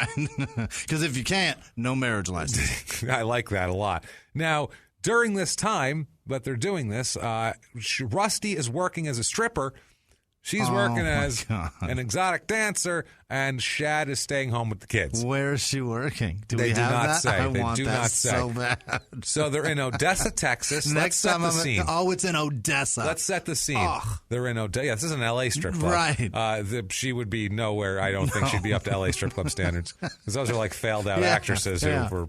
Anyway, let's move on. So, I don't want the hashtag Me Too to affect us. Let's move on. We've done that. I don't even go to strip clubs, so I'm the last guy to ask about strip clubs. I used to. I never was a strip club really? guy. I find it creepy and weird. I spent many $1. I find it creepy and dirty, and I don't want to touch anything, so that makes me not want to go there. It is weird when your feet stick to the floor. I have a weird thing about my hands and germs and stuff, and I can't do a strip club. Well, the thing is, you're not allowed to touch them, so. I wouldn't touch them if you paid me, because I don't know that person. It's weird when your feet stick to carpet. Like that's shaking the hands. I'm like, hi. I feel something. There's germs. I went to one strip club, and before we went in, because it's a piece of shit place, I asked the bouncer, how are the ladies? And he says, choice. So we walked in, and then I promptly turned around and I said, whoever's choice that was, fire that motherfucker. Terrible choice. Very nice, Jimmy. Very. And he told me, don't come back. And I was like, I won't. You don't have to tell me twice. Very nice. That's good. I'm glad that you judge these women on their looks and turn around and deem them not valuable enough for you. That's good. You're a nice guy. They're not worth $1. Nice guy. What kind of piece of shit am I? So, think about it. That's up for debate. We'll talk about that another time. We got to get to these pieces of shit, because yours is up. That's a long story we can get into forever. So let's set the scene. They're working. They're living in Odessa, Texas. I'm sure in a trailer. Yeah. He's staying at home with the kids while she goes out and shakes her ass for money. Yeah. Okay. This is the general scene here, and that's fine. No offense if you're shaking your ass for money. Fine. Make all the money you can. Good for you. This is a mess, though. Yeah. This is a disaster. She's not doing this for some sort of personal freedom. No. She is doing this to support her murdering on the run, multiple warrants from multiple states husband and her shitty fucking bastard children. That's what she's doing. So that's not the best circumstances to do it, to strip under. Stripping at this point is her best decision. That is. So now they are watching TV, or Shad is watching TV on January 9th, 1999. And guess what pops up? America's Most Fucking Wanted. And guess who's on it? My God. Him. No way. Oh, shit. John Walsh talked about it. He called him a bastard and a son of a bitch and the whole deal. Hated him.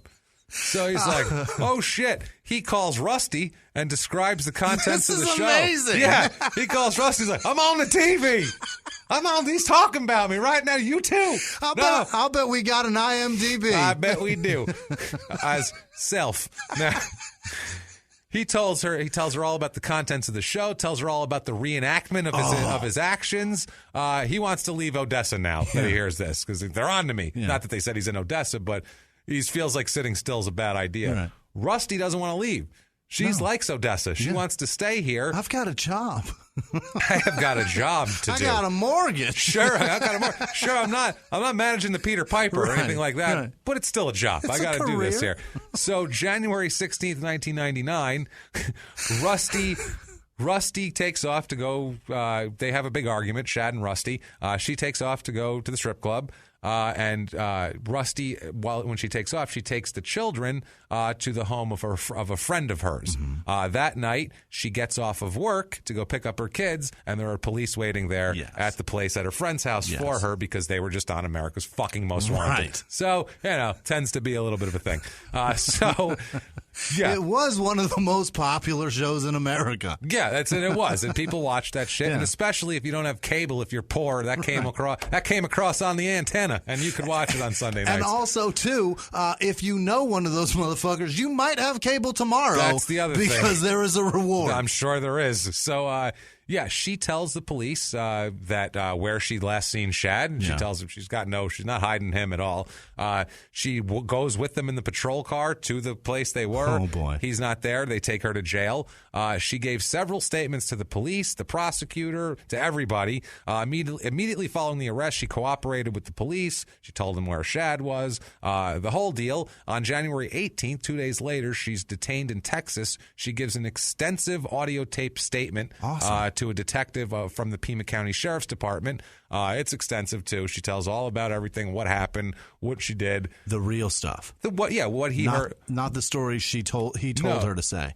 No. The story that he told her actually happened. Okay. Like all the details, where they were afterwards, what they've been doing. The love triangle is out the fucking window is my point. That's the thing. Yeah, that's not a thing anymore. No, she's not giving the stories. Okay. Also, she gives a 3-minute statement to America's Most Wanted, also, which is pretty fucking funny. Is John here? I really want to meet him. I'd like that John. His hair is just so pretty. I would love to tell him I'm sorry for your loss. Tell him if he comes in, I'll give him a free ass shaking on the house. It's on the house. Just tell him to sit on down long as he wants. Somebody get my cherry pie queued up, and when he comes in... I know he's had some trauma, so it might take him a while to come. I realize that, so I'm going to have to keep grinding on him. But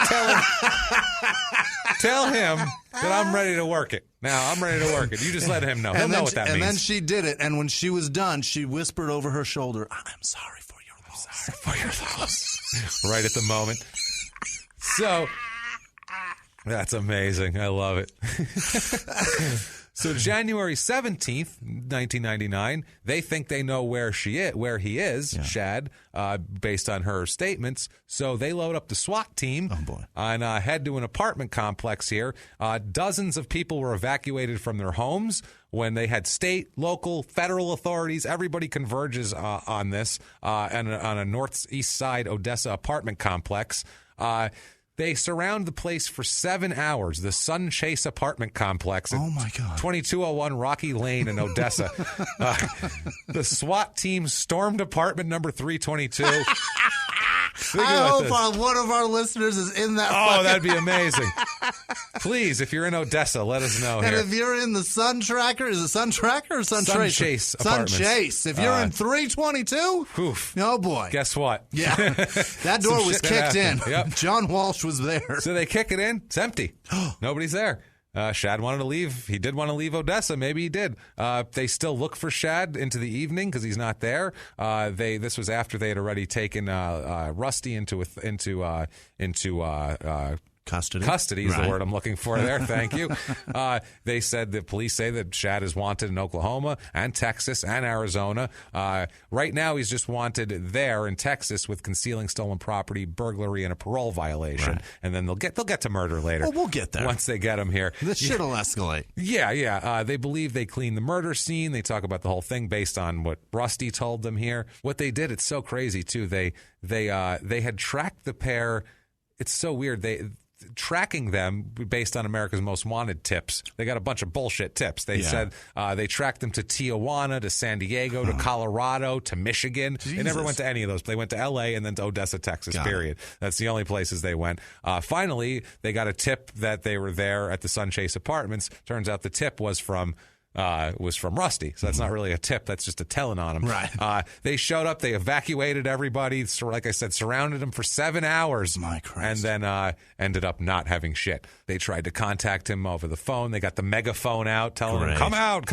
And then they finally bust down the door and there's nobody there, which I find fucking hilarious. For 7 hours, they're screaming into this fucking bullhorn for nothing. The police, the captain here said, quote, "Of course we're disappointed, but we have to go on what the witnesses told us, and that's that was that he went into the apartment and never came out again. He had lived in the right near this apartment complex in the early 1990s and had been staying at this apartment with a friend for the last couple weeks. Got it. The friend, they said, quote, didn't act like he knew anything about the homicides. He said he didn't know shit about it at all. They talked to the next door neighbor here, and he's all freaked out. He's sitting there in the living room with a 357 on his coffee table, all freaked out. He lives next door. He said he was sound asleep when he heard the cops banging the door down because he had worked a 16-hour shift. He's a lab guy, a lab technician. He said, quote, they're standing at the door with their pistols out, and they said there was an armed person next door. They gave me an armed escort to the apartment office. So he said, it's pretty wild. It's strange to live next door to an accused murderer and never know it. He said the gun is just in case. Yeah. So, yeah. They shot smoke grenades from his porch, too. Jesus. His quote is, they shot the smoke grenades from my porch, and I thought that was pretty cool. I like this fucking guy. That seems like what I would have said. It's like, that was kind of cool. That was awesome. I don't know. That's pretty neat. I would have said that, too. They also kind of cool. smoke grenaded an empty fucking apartment. That's amazing. That's hilarious, isn't it? He also says it's fairly spooky, and it's going to make him sleep a little closer. What? It will make me sleep a little closer eye. What? A little closer eye. That makes no sense, but who knows here? He's sitting in a He's an Odessa Texan. I mean, it's not. That's true. He's not going to be a brilliant man. Another guy, Phil Garza, lived 3 doors down, and he said he talked to Shad one time. He said, I've kind of razzed Shad one day about not wearing a coat because it was cold. I told him he needed to put something on his kids, too. I had no idea he was so notorious. It's like, it's cold. You should put a coat on your kid, you fucking white trash. I told him he's a shit parent. Yeah, that's exactly right. And then right. questioned his manhood. That's it. I'm lucky to be alive talking to you right now. They're looking for him. He has a goatee, and he was last seen wearing white baggy shorts, a blue T-shirt, and a black Nike baseball cap. They believe he is on foot or using taxis, obviously, and they said he's, quote, extremely dangerous, which I would probably agree with. So finally, the next day, they end up finding him. They find Shad finally. He at 3 o'clock in the morning, sleeping in a laundry room of an apartment complex. Oh boy! So he's at the little, the shitty little laundry room in an apartment. He's sleeping in there. Oh boy! And they feel like that's what he was doing from to escape from cold. He's been sleeping in laundry rooms because he doesn't have a coat. He doesn't have a coat. Yeah, he's pulling clothes out of the dryer and snuggling with those. That's not a bad idea. They're warm. So he had no weapon. He didn't offer any resistance or anything like that because what's he going to resist? He's in an apartment laundry room. Yeah, it's done. It's over. You're sleeping in laundry rooms. It's over. He initiated a conversation with the police here. He signed a waiver of extradition to Arizona. He tells the cops that he and Rusty had argued about turning themselves in, and he said they'd separated because he wanted to surrender, but she didn't. So really? He's like, Jesus, that's what he's saying? That's what he's saying. He's blaming it on her. He also said that he did not want Rusty to, quote, take the rap for something that he had done, and that he knew he would get the death penalty for what he'd done. Armstrong, Medina, and Dugan are all charged with 2 counts of first-degree murder and 1 count of conspiracy to commit murder. In Arizona. Which is not good if you know Arizona at all. Here. Meanwhile, that whole love triangle story sure went the fuck away fast. Yeah. Because he's just like, I don't want her to go to jail for what I did. Now he just changed it up. He had like a bunch of different stories. Then he's just like, nope, didn't happen like that. Yeah, it's crazy. He admits that he stole the furniture and other valuables to help pay for their escape. Yeah. That's why they stole furniture and jewelry and that sort of thing here. It's crazy what the cold will do to you. You know what I mean? How fast it'll change your mind. You're like, fuck it. Fuck it, I'm done. You hit fuck it real fast. That's true. When it's cold. We've seen that with the one guy, Crime in Sports, trying to escape across a river by swimming. He got halfway across and was like, never mind, arrest me. Come get me. I'm too cold to swim anymore. This hurts. This sucks. Yeah. It's the truth, man. The cold it fucked Hitler. That Russian winter ruined Hitler's plan. The cold will fuck your day. Definitely. If it'll fuck Hitler, it'll fuck a white trash murder. Yeah. So March 8th, 1999, the state files notice of intent to seek the death penalty, obviously here. April 1999, Rusty gives a videotaped free talk with the prosecutor and also with Medina's her attorney present. Is that a legal term, free talk? Free talk, just a chat. I think it's just a talk. This is on record, but just talk. I think a free talk would mean that anything you say isn't going to be used against you. It's just you tell us what happened. Let's just have a talk here. Okay. Let's just have a chat. And now August 27th, 1999, Dugan announced that he would accept the state's plea offer of 2 counts of second-degree murder in exchange for his testimony against Shad. October 14th, 1999, the state seeks to sever Shad and Rusty's trials because they are going to use Rusty's statements against him and have her testify against him. The judge lets that go and grants that. Now, the judge the judge was saying, hey, you're actually going to prosecute Rusty, right? Because the judge was expressing doubts that they would actually go through with that and to see whether, he was saying, I want everyone to actually take a plea here. Right. I'm not going to have her just come and... I want all these people in jail. I want everybody to go to jail at some point here. Now, they moved to continue the trial in early January of 2000. The prosecutor said she needed 3 to 4 weeks to deal with some personal issues here. They rescheduled the trial for the first week of January 2000. During that time, the court ruled that Rusty's post-arrest statement is not admissible. Where she gave the whole story post-arrest, that was not admissible. January 5th, 2000, the state announced that she would accept a plea bargain in exchange for testimony. So now there's an official plea bargain on the table for her. Got it. And she will actually be called as a witness. She pleads guilty to 1 count of trafficking in stolen property and 1 count of facilitation to commit a murder. Okay. No probation available, so she's going to do jail time is what they're saying here. There's a lot here about the timing of this that he's going to talk about in appeals. Yeah. The timing of when they did all this. They said they were kind of... They just didn't like the way... The defense didn't like the way they were kind of... They didn't know whether they were playing it fast and loose with Rusty. Okay. And it's a lot to say for a stripper named Rusty playing it fast and loose. But they're playing it fast and loose with all Rusty, right. And they feel like they're kind of they think they're screwing around trying to get her to say more and offer her extra incentives and things like that. So there's a lot there. But they actually go through, there's a state panel for this whole thing to see if it was a fair plea. And the state panel said that it was a fair plea and it was okay. So they go forth. Trial starts on January 24th, 2000. During the trial, Ginger, the Armstrong's mother, this poor woman, she says that her daughter was angry at Shad for using her ATM card to steal money for her account, and she was unable to pay her rent that month because he stole money from her. Also, they talk about how the prosecutor talks about how Shad and Dugan dug a deep grave a week before, planned it, lured them there, the whole deal. I mean, you don't get any more premeditated than this whole thing, for Christ's sake here. So they testify against him. Both Rusty and David Dugan testify against him in exchange for plea agreements that excluded the death penalty from there. Now, the prosecutor spends a lot of her closing arguments talking about how all of Dugan and Medina's testimony matches to every small detail. It's obviously they're telling the truth. Right. And obviously it happened just like they said. They both testify that he's been plotting to kill his sister after she learned to confess to the burglary, the whole deal here. Now, direct examination, also Medina testifies that Shad wrote letters to her from jail and when she's in jail, telling her to, quote, never take a plea, never to testify, because if she did, the kids would get taken away. He objected, Shad did, to Medina's testimony about the letter's contents, obviously in court, saying it was hearsay and all that sort of thing here. Here is the letter that they're talking about, one of the letters that they're arguing about. This is a Rusty letter to him. Okay. Quote, saying the truth will set you free, or will set us free. Baby, right now, that is how I feel about everything, the truth. Believe I'm not going to take a deal unless they come with one for testifying against him. Believe that. They mean Dugan right there. I'm not going down for anything crazy, for anything his crazy ass has done. Bad enough he's put us in a mess and we had nothing to do with. I just hope the DA knows that he's lying and that they need us because they're going to try to get us for all of this, and we are innocent and we don't need to go to prison for something that he did. And to think that our lives are going to lay in 12 people's hands for a crime that we did not commit is scaring the hell out of me. To know that we have to convince 12 people that we had nothing to do with this crime is so hard to grasp. I could care less to see him because he's the one that took us away from our children and are putting us through this shit.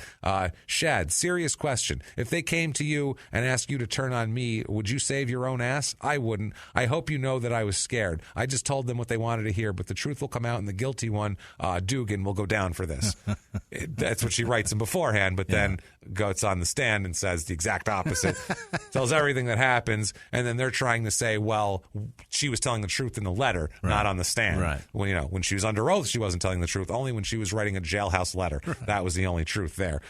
Dugan testifies that every detail, he gives the details of the whole thing, about the sheets and the dragging and the shotguns and the whole thing. He gives a horrifying, detailed account for the court, probably worse than what I did here. Now, he testifies himself. Shad gets on the stand. He's got no choice. Yeah. He's got to go up there and say, I don't know. I love when they do it. He's got to. I know, I do too. It's like, let's hear it, asshole. Yeah. What do you got? Give me your best shot. What's dickhead. Your story? Yeah. So he says, quote, yes, I have lied. I've stole. I did a lot of things, but I did not kill my sister. I loved my sister very much. He's fucking offended by the fact that you would think that. He says he maintains he was going to the bathroom when he heard Dugan and Williams arrive. He said he heard them argue. He heard Dugan and Williams argue. He heard glass break and then several gunshots. He says he saw a glimpse of Williams' body but feared Dugan, so he went back into the bathroom and lay on the floor in a fetal position. He's so horrified. What do I do? Oh, my God, there's a dead body. Oh, this poor guy. Did they ask him number one or number two? Like, how long did it take them? Fetal position, man. But he's just fetal position. He was in the bathroom when they got home. Was he deucing or was he peeing? You know what I mean? Yeah, well, they figure he's just had a tough one. Their diet's not great, I imagine. He's grunting one out, and they're shooting people. Exactly. And he gets up, he sees a glimpse, and he's like, I got to go back. He said he came out of the bathroom and he helped Dugan clean the floor, saying he started planning to leave town with his family because he believed that police would assume that he and Rusty were also guilty, obviously.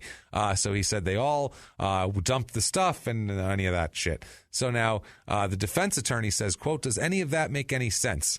Does any of it make any sense? He's asking the jurors about this whole thing. Why would he have killed him? It's obviously Dugan who's mad at Frank. Right. This makes no sense why he would kill his sister to not go to prison on a fucking probation violation. By the way, that's would have been, I believe, his third strike there, too. So he's looking at life in Oklahoma. Got it. So it makes sense that he would not want to be there here. It's life either way, babe. That's what I mean. He's fucked, basically. So they also consider all of these. There's tons of letters of correspondence between Rusty and Shad. Back and forth, and they admit everything except for the, quote, smut letters. They keep those out because they wrote some dirty shit back and forth to each other. I don't have any of those. Luckily, I want those. I do not want those. You don't want an Odessa stripper's smut? I can smell balls in a trailer thinking about it. I don't want to read that shit. That sounds terrible. I want to know. But hilarious. But also hilarious. The jokes would be amazing. Yeah. So now Shad said that he initially told his mother that Dugan killed Farrah in a fit of rage because they had an affair. She gives the affair story. Eventually, the prosecutor got him to admit that he lied to his mother about stealing from his sister's apartment. The prosecutor kept getting him to admit shit he lied about all the time. And then they're like, but you're telling the truth now. He's like, oh, yeah. Now when it benefits me most, I'm telling the truth. It's fine. Wow. She said that the prosecutor said there isn't anything Shad Armstrong wouldn't do to save himself. This is one of the longest and costliest trials in Pima County history at the time. Longest trial. Really? It's a 32-day trial. That's which seems the longest? No, not the longest. Just one of the longer ones. Okay. That seems like way too long for a bunch of people going, I saw him shoot him. He has motive to shoot him. Right. He ran away afterwards. Right. His jeans cleaned up the blood. That's a fucking... sorry. I don't know. I think they were just bogged down and were like, how the fuck do we prosecute all these this letters? Shit? What do we do? You're a lawyer, right? I'm a lawyer, but I don't know what the fuck is this. Now, the trial also cost $24,521. The verdict comes out March 10th, 2000. Shocker, he's guilty on all charges, in case you were wondering. May 23rd, 2000, Dugan is sentenced. He is sentenced. The judge is a little brutal on him, too, as far as the what he says to him and everything, because he was charged with he was charged with a lot. He fucking helped carry this out, which is fine. He could, with the agreement, though, he could have been given as little as 10 years in prison with this deal that he made, which seems very light. very, very light. But they tried to make the judge, realize what an asshole he was here. And there's a Judge Hantman, and he questions Dugan about his participation before sentencing. Yeah. He also notes that Dugan came from a loving and supporting family, had no history of violence or anything like that. He says, quote, Shad Armstrong said, let's kill someone, and you weren't busy that night, he said. What was it that drove you? The need for a PlayStation? The need for a friend? Like, would Grand Theft Auto have solved this problem for you? What the fuck is your problem? Jesus Christ. Getting Madden 98, would that have done it for you? Would you have been fine? So I love that he said that shit anyway. The judge is sitting there, and then Dugan he's in tears and all that thing. He's apologizing for helping to kill him and everything. The judge says, quote, this is perhaps what makes you so dangerous. You have no insight of what you did. And he says, you, sir, may fuck off, and gives him 22 years, which is the longest sentence possible under the terms of the agreement. Wow. So he gives him maxed out, but it's still only 22 years, which the guy's probably out now, I figure, at the moment. I more kept up with Shad than Dugan. Still scary that guy could be out right now, and he's for sure an accomplice to murder. Yeah. The weird thing is, too, in this whole thing,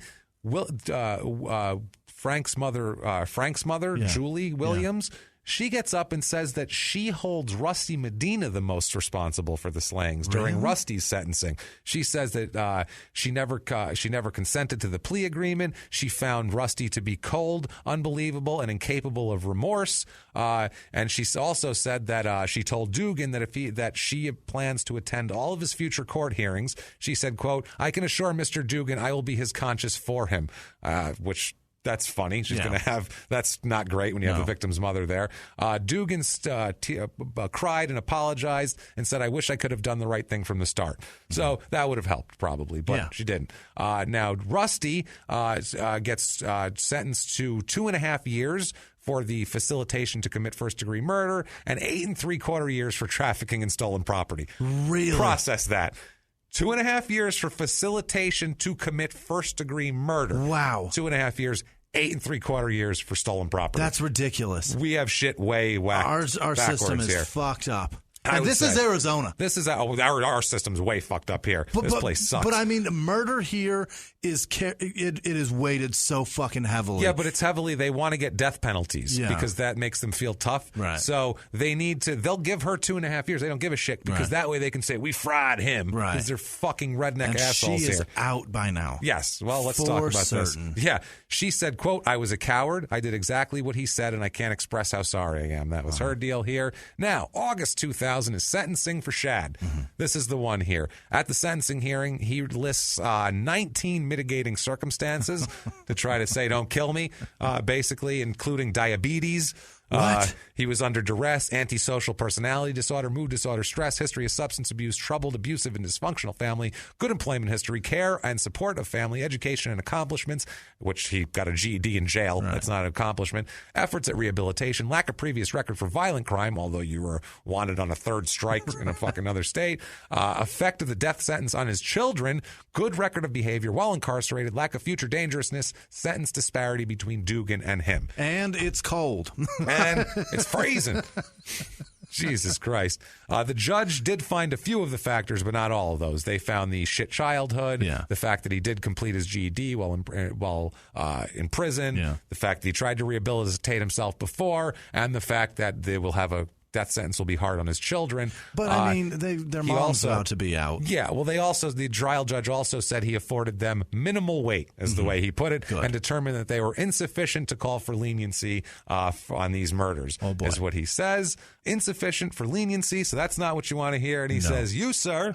may fuck off. Death penalty for you. So he gives him the old death penalty here. My Christ. Now we'll bust through the appeals very quick. In the appeals, there's a lot. His appeal was it was based on prosecutorial misconduct.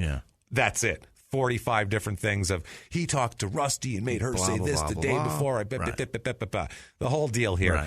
So his conviction is upheld. Oh boy, it's upheld here. The decision says the trial judge in the instant case did not abuse his discretion in declining to preclude Medina's testimony, so they're fine there. Armstrong can also not complain of surprise or prejudice. Medina was a co-defendant whose name was included in Armstrong's indictment. You should have expected that, asshole, basically. We told you. Also, the letters they talk about here in that. Also, personal attacks on the integrity of the defense counsel, which is fucking hilarious.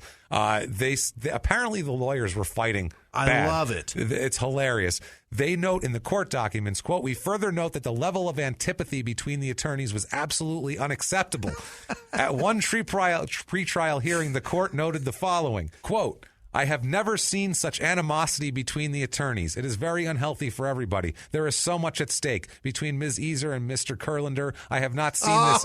I have not seen this ever, either as a judge or a lawyer, and it is not a good situation." It's a man and a woman. There's sexual tension. Yeah, I like it. Yeah, this is like a fucking 80s sitcom. This is like Marky Post and John Larroquette are about to go at it in night court, which I don't think they ever did. Anyway, they say that his claim of prosecutorial misconduct is without foundation, and he did receive a fair trial. Counts are affirmed. Fuck you again. Yeah. But he gets to appeal his sentence now. Also, okay. There's a actual conviction, and then there's a sentence appeal. Now, on the sentence appeal, they find that the judge's lack of emphasis on these mitigating factors were a problem. Really? They find that's a problem.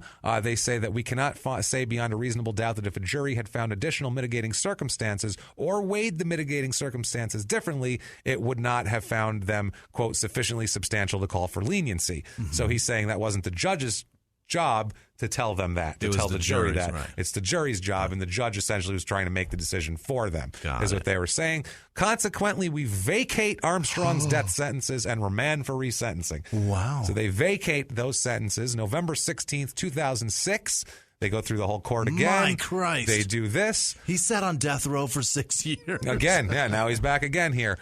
So now he's pleading for his life in the resentencing. The prosecutor urged the jurors to consider the facts and sentence Armstrong to death. Mm-hmm. He said, quote, "Pleas of passion are not what you are what to take into account. Passion and mercy are not what the law requires." Whoa. That's cold-blooded. Yeah. Shad said, quote, "I suppose now is the time I should be asking you for forgiveness," is what he fucking said. That's what he told the jury. He said, quote, "But what I did is beyond forgiveness. I'm not very good at words, and it's hard for me to talk to you and ask for what I'm asking. But I'm asking you for mercy in the killing of Farah and Frank. She was the only person who was there for me. I think about her every day and thinking about what I did to her and Frank. I do not think of myself as evil, but what I did was evil." The jurors agreed with him, and they said, "Back to death row with you, cocksucker. Fuck off." My favorite part is, I'm not very good at words. You said enough words to get 2 women to marry you. You should be much better at pleading for your fucking life. The Julie Williams, Frank's mother again, she's good shit here. She said, quote, "My son didn't die. That's illness. He wasn't killed. That's by accident. My son and Farah were murdered, and that's completely avoidable." My lady. Just fucking brilliant right there. So anyway, that's that. He ends up resentenced to death. He can go fuck himself. He's inmate number 155617. Yeah. He is currently eating dicks. Yeah. July, in Florence? I think in Florence. Right. July, they moved him a couple times. Okay. July 29, 2008 is his appeal to the Arizona Supreme Court. Yeah. And unanimous decision by the Supreme Court upholds his death sentence, and he's fucked. But no executions have taken place in Arizona since 2014, since we don't have the drugs. So maybe someone will run him over with a tractor or some sort of prison equipment, or he'll fall in a vat of, I don't know, boiling acid or some shit in one of the, I have no idea. In prison, he's fucked. On that death row, they're so secluded that it's very rare that he's going to get anything. Going to sit there bored for a while. You betcha. So that hints twinges of Phillips, right? Yeah. Of Phillips, Oklahoma. Oh, it's the only thing missing is I'm poor white trash, y'all. Nobody was fucking each other. That's the only thing missing. They kept it above that level, where if one of them started fucking each other, it would have devolved into that. Horrible. I mean, he up to and including killing his sister. Yeah, you know what I mean? Crazy, right? Minus child rape. This is so similar. This is fucking horrible. This is nuts. Yeah, that was beyond the pale, obviously. Ridiculous. But at the background of it, so that is 3 points Arizona, Shad Daniel Armstrong, poor Farah Armstrong, and Frank Williams. God, terrible thing there. We feel terrible for especially the both of these families. I mean, the Williams, he had nothing to do with it. I feel bad for that family, and then I feel bad for Armstrong's family too, even though they raised this monster. Right. They still, if your son kills your daughter, no matter what you did to begin to cause it, that sucks. You know Farrah what I mean? likely named after Farrah Fawcett. Probably. And they loved her to death, probably. Probably the apple of mom's eye. I'm sure it was. Fucking jerk. So that's that. If you like that show, holy you shit. sick bastards, get on iTunes. Give us 5 stars. Tell us you like us. Tell us whatever you want, because it's not for our ego. It's really, really just for the business end of things. If you're an even bigger hero, like we're going to hear about from a bunch of wonderful people in a moment here, you can go to patreon.com/crimeinsports to make a donation. That's the one. Make a one-time donation. That's easy too. Over at PayPal using our email address, crimeinsports@gmail.com.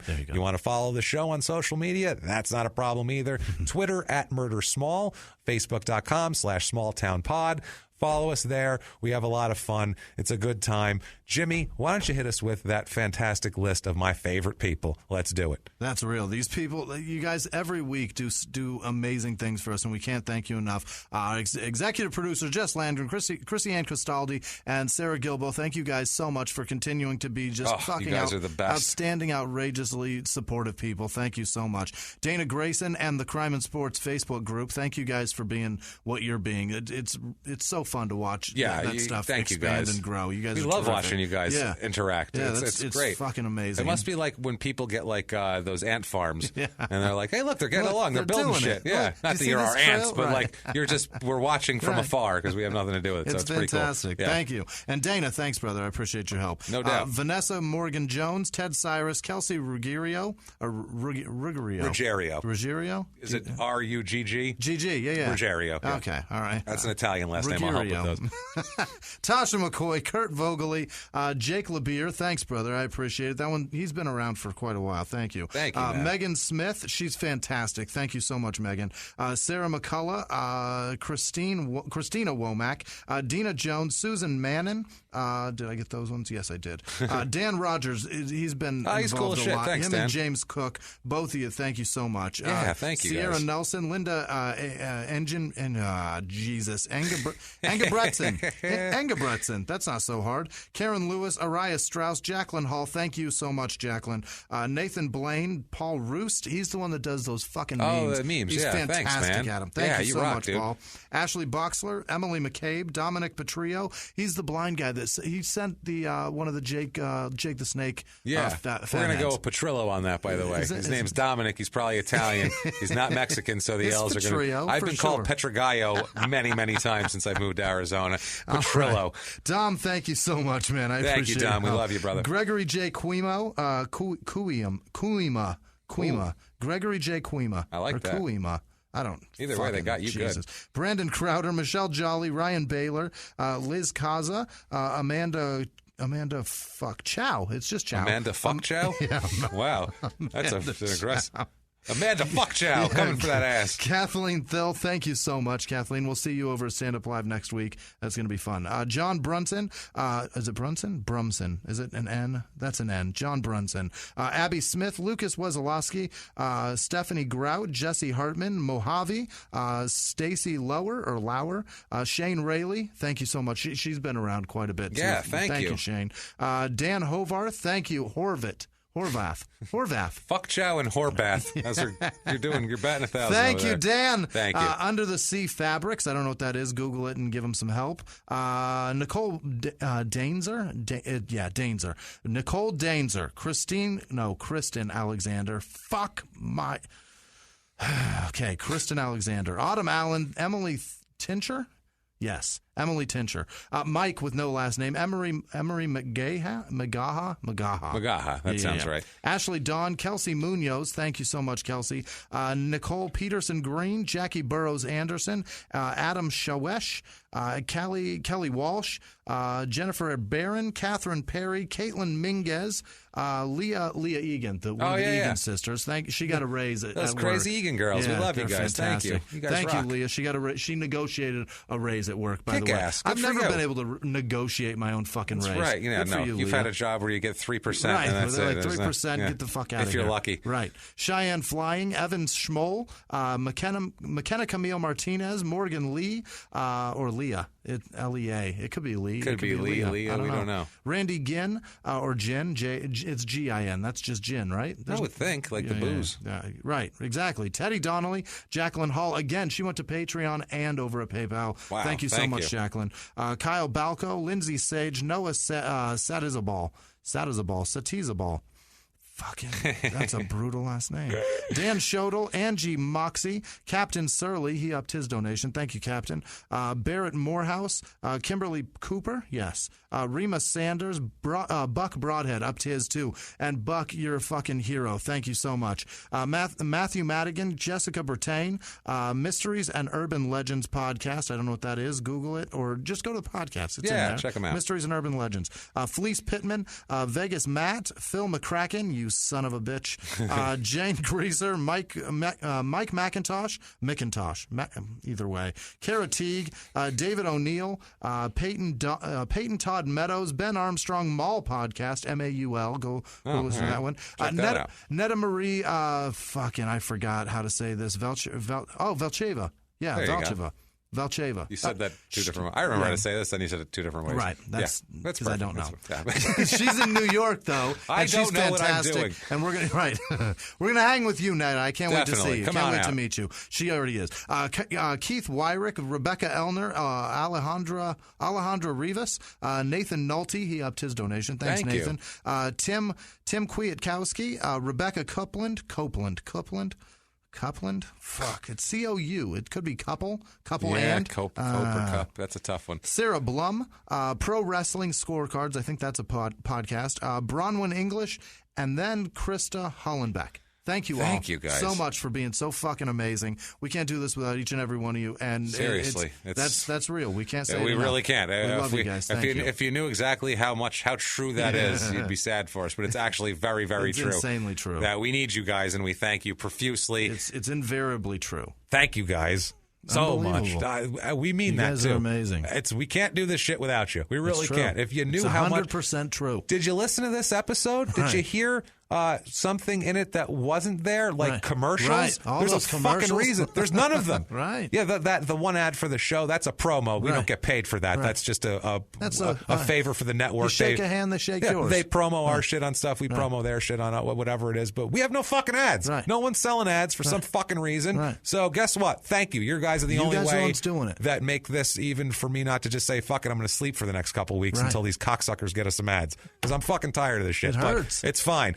But you guys make it so it's worth it, and we can't stop for you. We want to keep giving them to you. Exactly. So no matter how we're fucked over on one end or another, we're loyal to you. You guys always come through, and that's why we'll always do this for you. And you always come first for us. So exactly. Thank you guys so much. And what if one of these amazing people who we goddamn love so much want to get a hold of a podcaster like yourself? How would they do that? You guys can find me at Whisman Sucks, WHISMAN Sucks on Twitter, Instagram, and Snapchat. I love hearing from you guys, so thank you so much for being involved and playing along. I appreciate it. What about you, James? Definitely. Where can they find you? They can find me at Jimmy P is Funny on Twitter, or you can just copy and paste my last name from the show description, because there's an I in there and two L's where you don't expect them, and it's a disaster. They're fun. You'll never spell it right.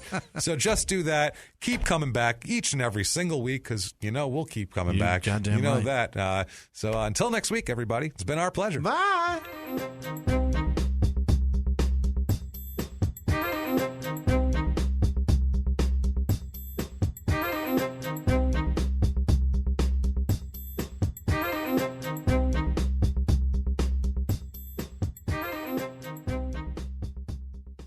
ADT can design and install a smart home just for you, backed by 24/7 protection. A new smart home at your service, customized for your lifestyle. Set up custom automations unique to your home to automatically do the things like lock the doors or set the thermostat when you leave. Even close your garage door from virtually anywhere. ADT will set up your home with multiple smart home devices and security features like indoor and outdoor cameras, locks, lights, and garage door control, even video doorbells. Visit ADT.com/podcasts to learn more about how ADT can design and install a secure smart home just for you. If you like Small Town Murder, you can listen early and ad-free now by joining Wondery Plus in the Wondery app or on Apple Podcasts. Prime members can listen early and ad-free on Amazon Music. Before you go, tell us about yourself by filling out a short survey at Wondery.com/survey. A few miles from the glass spires of Midtown Atlanta lies the South River Forest, In 2021 and 2022, the woods became a home to activists from all over the country who gathered to stop the nearby construction of a massive new police training facility, nicknamed Cop City. At approximately 9 o'clock this morning, as law enforcement was moving through various sectors of the property, an individual, without warning, shot a Georgia State Patrol trooper. This is We Came to the Forest, a story about resistance. The abolitionist mission isn't done until every prison is empty and shut down. Love and fellowship. It was probably the happiest I've ever been in my life. And the lengths we'll go to protect the things we hold closest to our hearts. Follow We Came to the Forest on the Wondery app or wherever you get your podcasts. You can binge all episodes of We Came to the Forest early and ad-free right now by joining Wondery Plus.